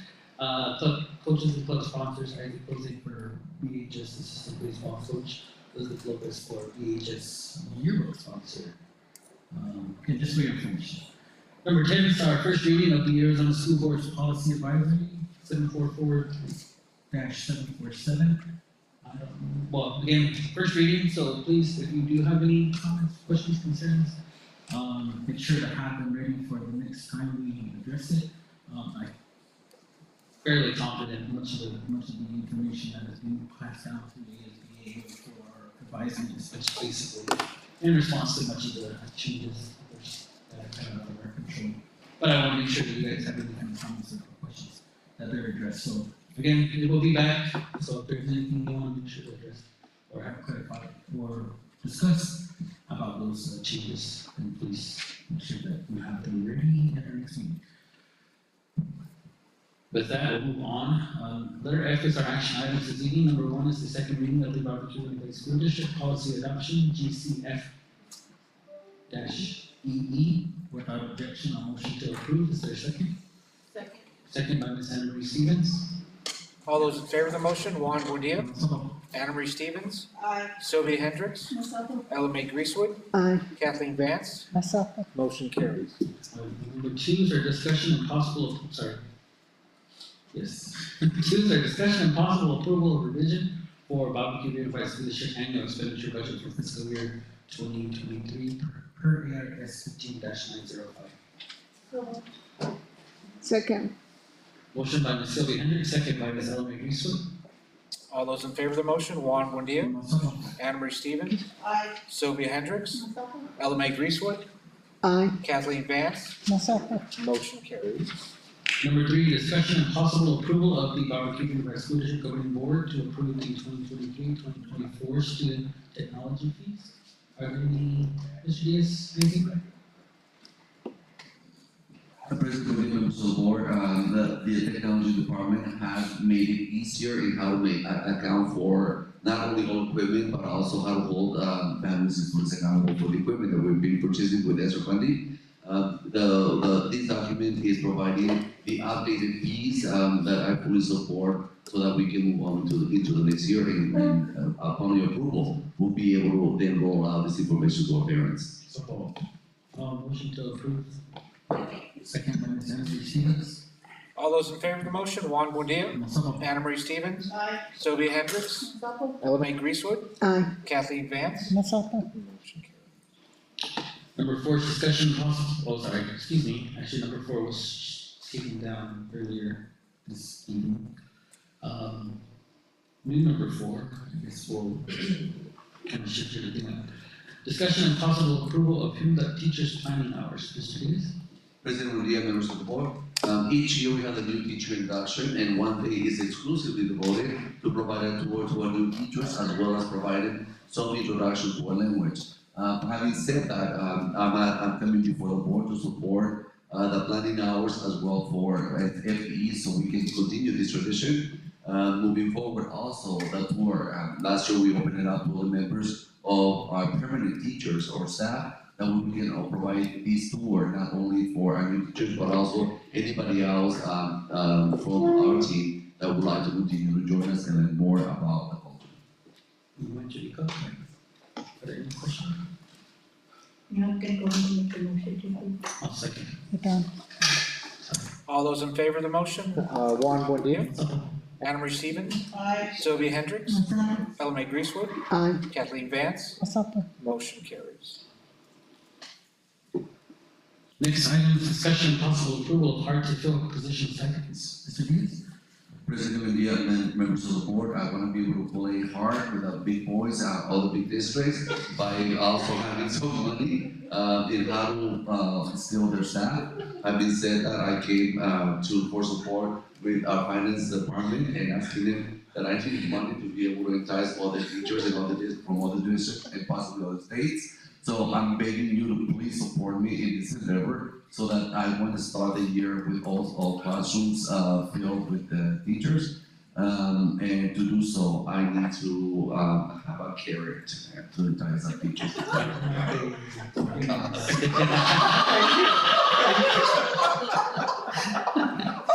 There's no questions on motion to approve.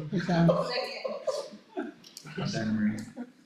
All those in favor of the motion, Juan Buendia, Anna Marie Stevens, Sylvia Hendricks, Elma Greasewood, Kathleen Vance. Motion carries. Next item is discussion and possible approval of, I believe was struck, job description change, and extra duty will be official action. Mr. Diaz. That is correct, President India. What I'm asking the people of the board for Mr. Rolla, I'm asking for an additional $5,000 for the incoming year. That way I can bring some additional duties and responsibilities, including from the housing.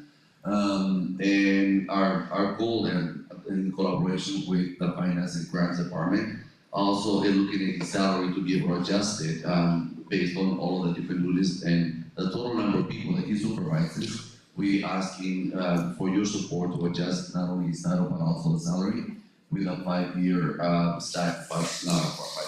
apologize, for a $5,000 stipend starting next school year and moving forward. Yes, make him stay for the next 5 years.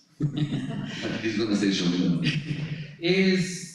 And this is a question just in general, but has there been any consideration, because the note indicates that he's already doing that now, but you're asking for information, is there any chance for retro, like, consideration? I'm at your mercy, yes. I'm at your mercy, yes. Oh, okay. You can amend the motion. That would be my consideration.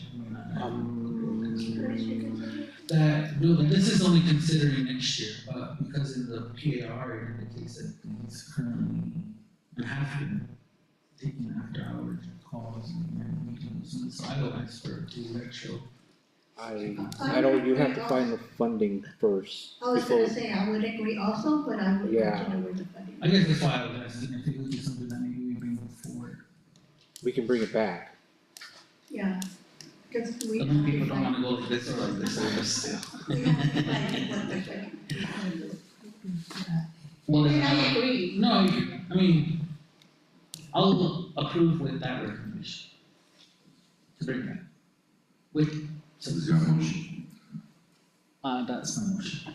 What is your? To recommend, approve this, but also recommend that it come back for that consideration for retro. Past year's work. At that same rate, if that's the rate that they're recommending for next year. Cause that's for next year, is that my understanding? Correct. No. No, I agree, and yes, and we bring it back, because we'd have to get the details on funding resources. I understand. In order That's to- what I'm saying. Because they already have the funding resource for next year, but what is it looking like for this year? Are we able to do that? Second. All those in favor of the motion, Juan Buendia, Anna Marie Stevens, Sylvia Hendricks, Masako? Elma Greasewood, Kathleen Vance. Masako. Motion carries.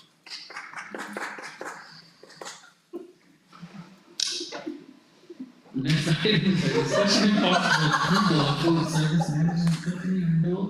Mr. Diaz. Let me find that one.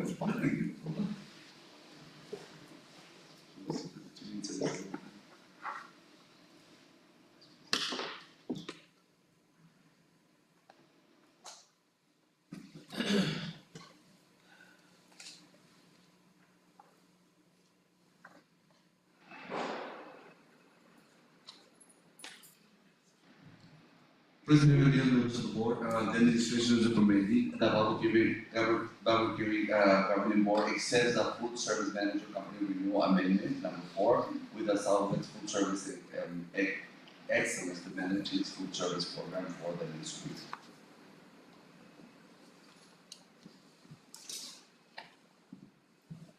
There's been a motion, my motion to approve. Is there a second?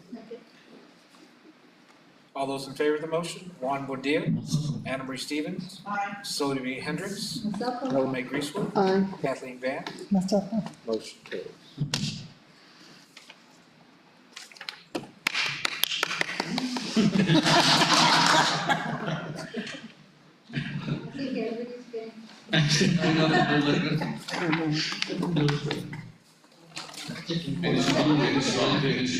I agree. I'm laughing because number 6 is our discussion on the submission of proposed issues for consideration of the 2023 political agenda, and I feel like it's. You feel like what? I feel like. They are. I don't know if we need. Bates, can you bring up the comments for last year, number 9? No. Not this one? No, just scroll down, you should be able to see the comments. No, it's not showing. No, I don't see anything. You get to select that. There you go. Oh, it's not there. I can see it on we had this. Yeah, I don't see it. Okay, so this is due May Oh, 20. it's because he's not looking at, we're looking at executive content. Oh, He okay. just has the public. So this is due May 24th.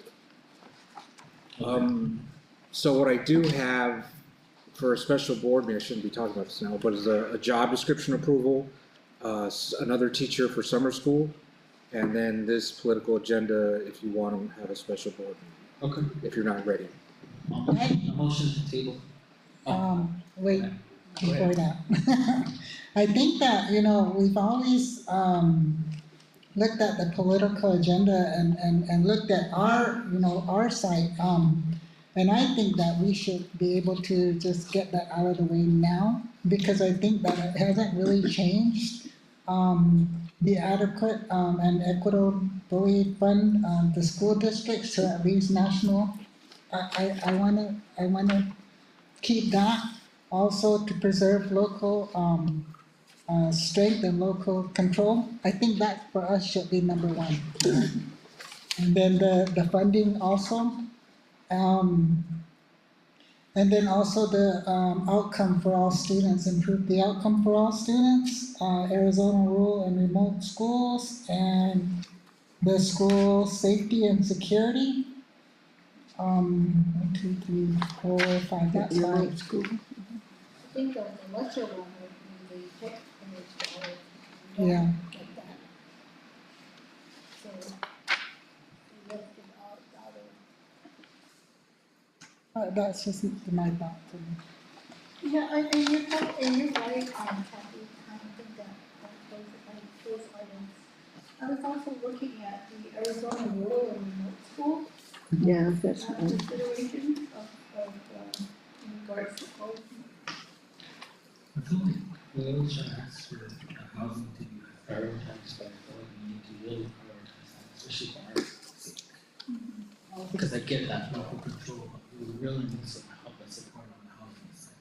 Yeah, but if we have local control, we could have, like with that housing be part of that local control. Yeah. And I think the majority of the other boards also push that to local control, Yeah. because we don't wanna lose that. No, I understand, but the point, I think, is from the perspective of what this is meant to, is to pointedly, give to the Arizona legislature or to the ASB Association, hey, these are the things you need to consistently be talking about when it comes to any law or any adjustments or legislation that's gonna come forward. And if at any point that they're talking about the budget, make sure that we have access to housing, dollars for rural districts. Local control, is local control. Like we control what we do here in a sense, well, we don't control the budget, their budget. they make those determinations. That's why I'm thinking what's They make prioritized. the determinations, but we control how we spend the budget. And so I think that is Okay. how we, but also, I think the other thing is, I think under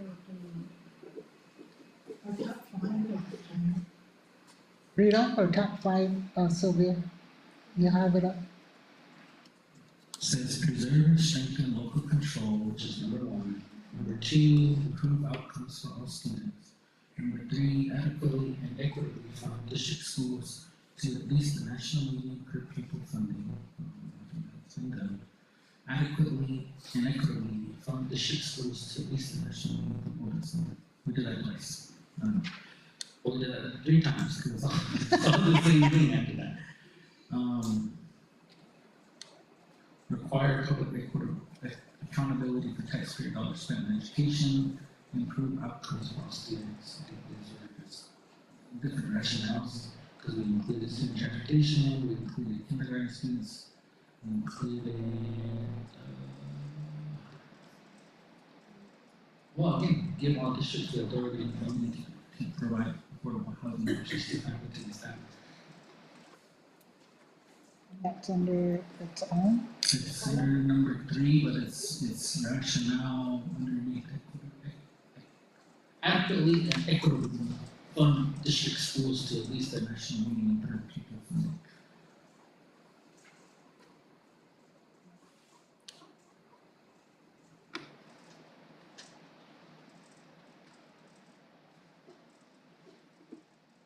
You got that, Ben? Crickets. Just, in my opinion, it sounds like you guys are talking about the same thing you talked about the last couple of years, and the way your top 5 priorities are. So, it's up to the board. I mean, basically, preserving and strengthening local control with that rationale of opposing legislation, improve outcomes for all students, adequately and equitably fund school districts with 2 other rationales, 3 other rationales. So it's up to you if you want to move forward with the same thing that you had last year. The additional items were require did you read these already, the additional ones? Yeah, so I don't know, it's the will of the board on if you want me to proceed with the same ones to present at the law conference, or do you want to have more discussion? I'm on the legislative committee again. If there's a point to make from the board standpoint on our district, I feel like I'm fairly understanding. But if you want that to be something we unilaterally push, as in, I lobbied the executive committee to put something in the proposal. Last year, we pointedly put school safety. Meaning, hey, if you're gonna keep saying that we need to do this, then we need to give us funding to protect our students. So that was across all jurisdictions, state, tribal, national, all of those things. That was something that was just kind of put off the floor. I would say we could probably rally all the rural districts to talk about housing situations. If they all do the same type of issues. Having to bring teachers all the way out from metro areas to rural areas is very difficult for anybody. But that Even local the transportation component of it, because I know a lot of times, like they want things that fit bigger cities, and that doesn't work. Yeah.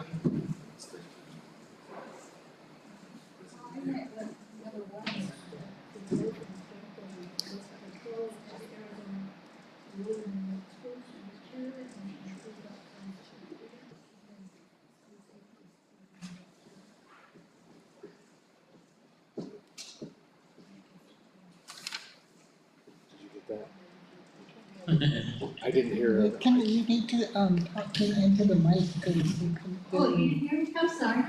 So I think 1 was improve outcome for all students. 2 is Arizona's rural remote schools. Is that correct? Yeah. What was 3? Number 1 was preserve and strengthen local control. And then number 2 was Arizona rural remote schools. And then improve outcomes for all students. And number 4 safety and security. And the last two. That's what they put it. And then of course, I mean, because it really doesn't pertain to us, but the last one, the taxpayers. Accountability for taxpayer dollars? Is that right? The last. Yeah. Okay. I don't know. So in those areas, where does the transportation or housing come in to play? Because I know we talked about it, we always talk about it. Adequately and equitably fund district schools to least the national median for people voting underneath that's rationale. Much of it talks about maximizing state funding for competitive salaries to attract, recruit, and retain talented teachers and staff. But then we're all battling to do that. And what we need is some relief on the housing situation because, especially for a tribal school, tribal lands, there's no houses. So if we have that as the, under that title, then our rationale would be number one, would be housing, wouldn't it? I mean, we could do it like that and transportation. Adequately fund or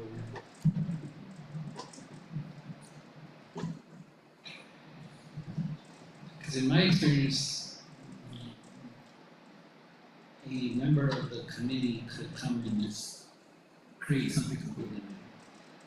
And not unless it's, but it would have to get everybody's agreement and attention to say, okay, yeah, that's actually, we should not be able to do it. So that's what I'm saying. If I'm a representative, which I know I am, then I can lobby up your districts that are attending to say, hey, maybe this is something we need to make sure it's something and another one. If you guys all agree, and we go forward with that. I agree that you lobby for us for, housing and transportation as one of our priorities.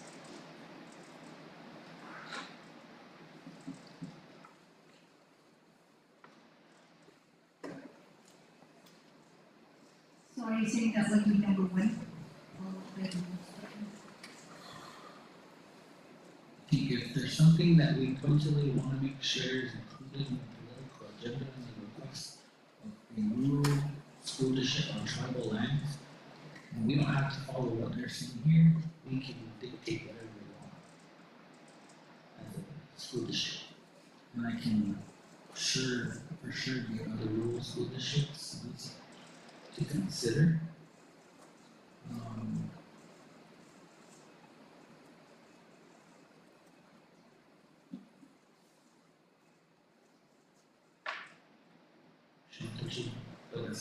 I'm fine.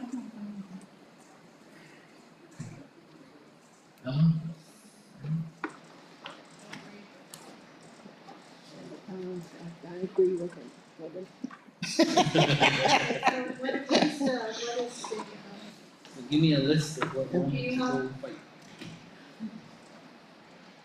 fight. I know this, accountability, I don't think they were doing that, the private school, they weren't, reporting, I mean, they have not been reporting their money that they got and spend it, you know, there's no accountability, I think that's why they put this in.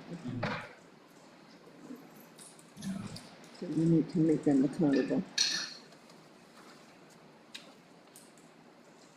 Okay, so I'm gonna write up, the top 5 and the additional, and then I'm gonna start using the rationales for a few of them for housing and transportation, and,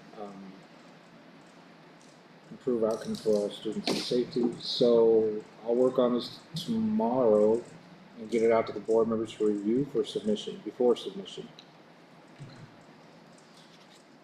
And then come July, I think you guys have to vote on the delegates for that conference. Sounds good. You want action from us right now then? You can, the motion to create the agenda as the board discuss, Motion to create the agenda as the board discuss. Move to launch. Okay. Second by Ms. Henry. All those in favor, Juan Buendia, Anna Marie Stevens, Aye. Sylvia Hendricks, Ella Mae Greasewood, Kathleen Vance, Second. motion carries. Letter G is our consent agenda. Without objection, motion to approve. Second by Ms. Sylvia Hendricks. All those in favor, Juan Buendia, Anna Marie Stevens, Aye. Sylvia Hendricks, Ella Mae Greasewood, Kathleen Vance, motion carries. Letter H is our request for future agenda items. Okay, Mr. Diaz was speaking to me about a summer retreat. I don't know when you guys are available. I wanted to hopefully lock down some dates here. Last year, the summer retreat landed on 6/25 and 6/26. This year, those same dates, I think, would be 6/23 and 6/24, if I'm not mistaken. I am mistaken. No, yeah, Friday, Saturday, or Saturday? Saturday, Sunday. Okay, 24, 25 is. Okay, 24, 25. Is anybody available 6/24, 6/25? Wait, Is this all? Uh-oh, or is that San Francisco? Yes, sir. 17? The 17, the 18 are open. It's open with others, but a lot of our principals and us are going to be added. So, on the 17th is open. 24th and 25th, on the 25th, staff members will be traveling to San Francisco. But the 17th and 18th is open? 17th is the 18th is open. I see it, no over here.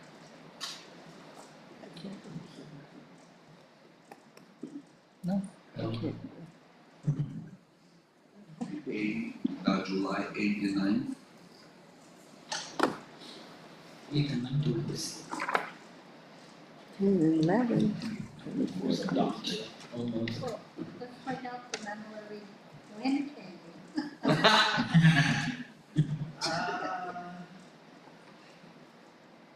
Maybe the first weekend of June. Yeah, the first weekend of June. President is here now. Other than that, it's only kind of. The first weekend of June?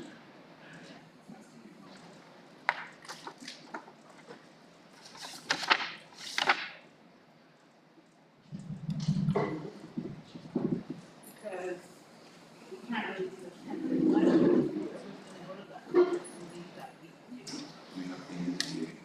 We'll be in compliance center. Right? Wait. And then we're going to do that That's on July. 7, 8. July 1st and 2nd. July. I could do the afternoon on a Saturday and a Sunday, but not the morning, please. All in July and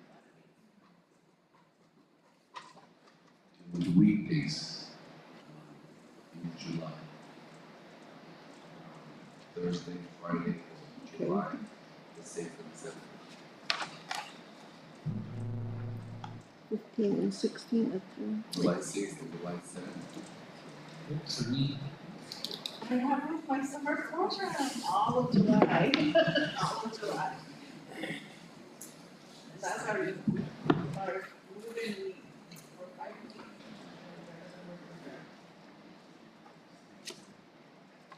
So when did you say, afternoon of what date?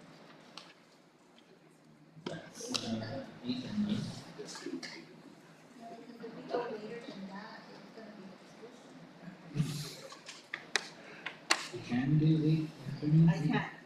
No, no. Not on the 8th No, in the all of afternoon? July, I have my summer program that I do every Monday, every Thursday, every Friday, every Saturday, I have them at least half the day. Two out of the day. June 12th and June 13th, that's a Monday and Tuesday. June 12th and 13th. 13th is our school board. How about the 11 and 12, Sunday and Monday? 11th and 12th, June. Sunday, Monday, Monday. Oh, wait. 12th and the 13th. No, the 11th. Sunday, Monday. That was fine. No, but she's saying Monday, Tuesday. That's right.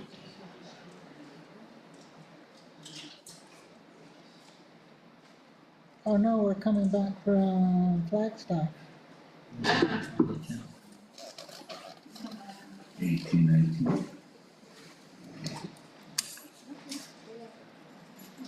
I know, let's do it.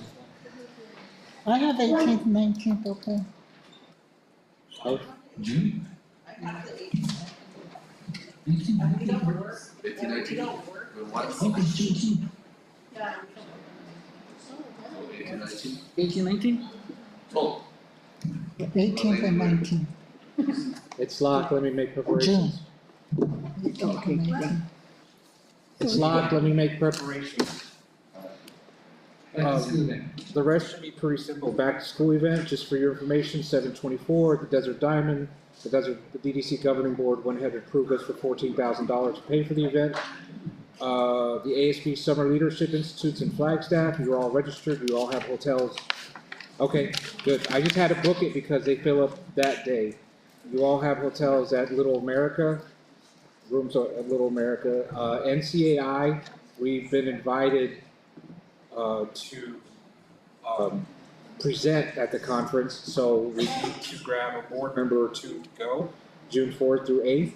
And then I just put the NAFIS dates on there for your information, just so you can write them down and be prepared. Is it biggest? Sorry, June 18th is Father's Day? Yep. That way you're not. Oh, yeah, 18 is Father's Day.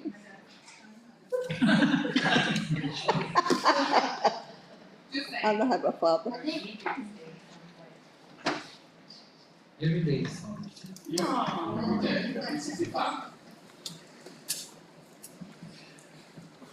doesn't matter if you want to change it, if not, I'm alright. But I can, but that we get it. Is who's not gonna be able to be there on Father's Day? What about on Monday? We could put you on Monday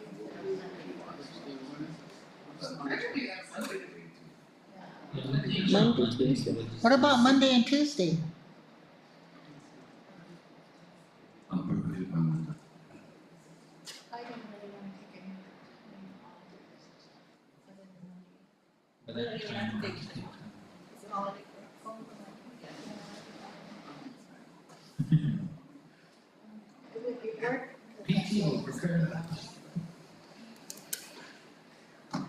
Hang on, I put this in the thing. One minute. We'll work around the schedule. Make sure that it works.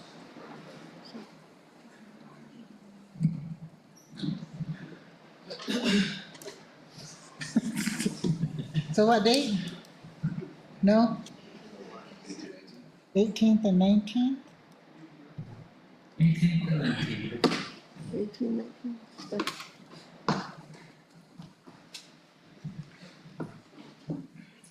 Okay. What's that motion to adjourn? No. No motion to adjourn. Is there a motion to adjourn for the meeting? Sylvia? 18, 19. Can we change it again? Nobody changed. It's still 18th. All those. Yes, in favor of it. Juan Buendia, Yes. Anna Marie Stevens, Sylvia Hendricks, Ella Greasewood, Aye. Kathleen Vance. That's awful. Motion carries. It is 9:39 p.m.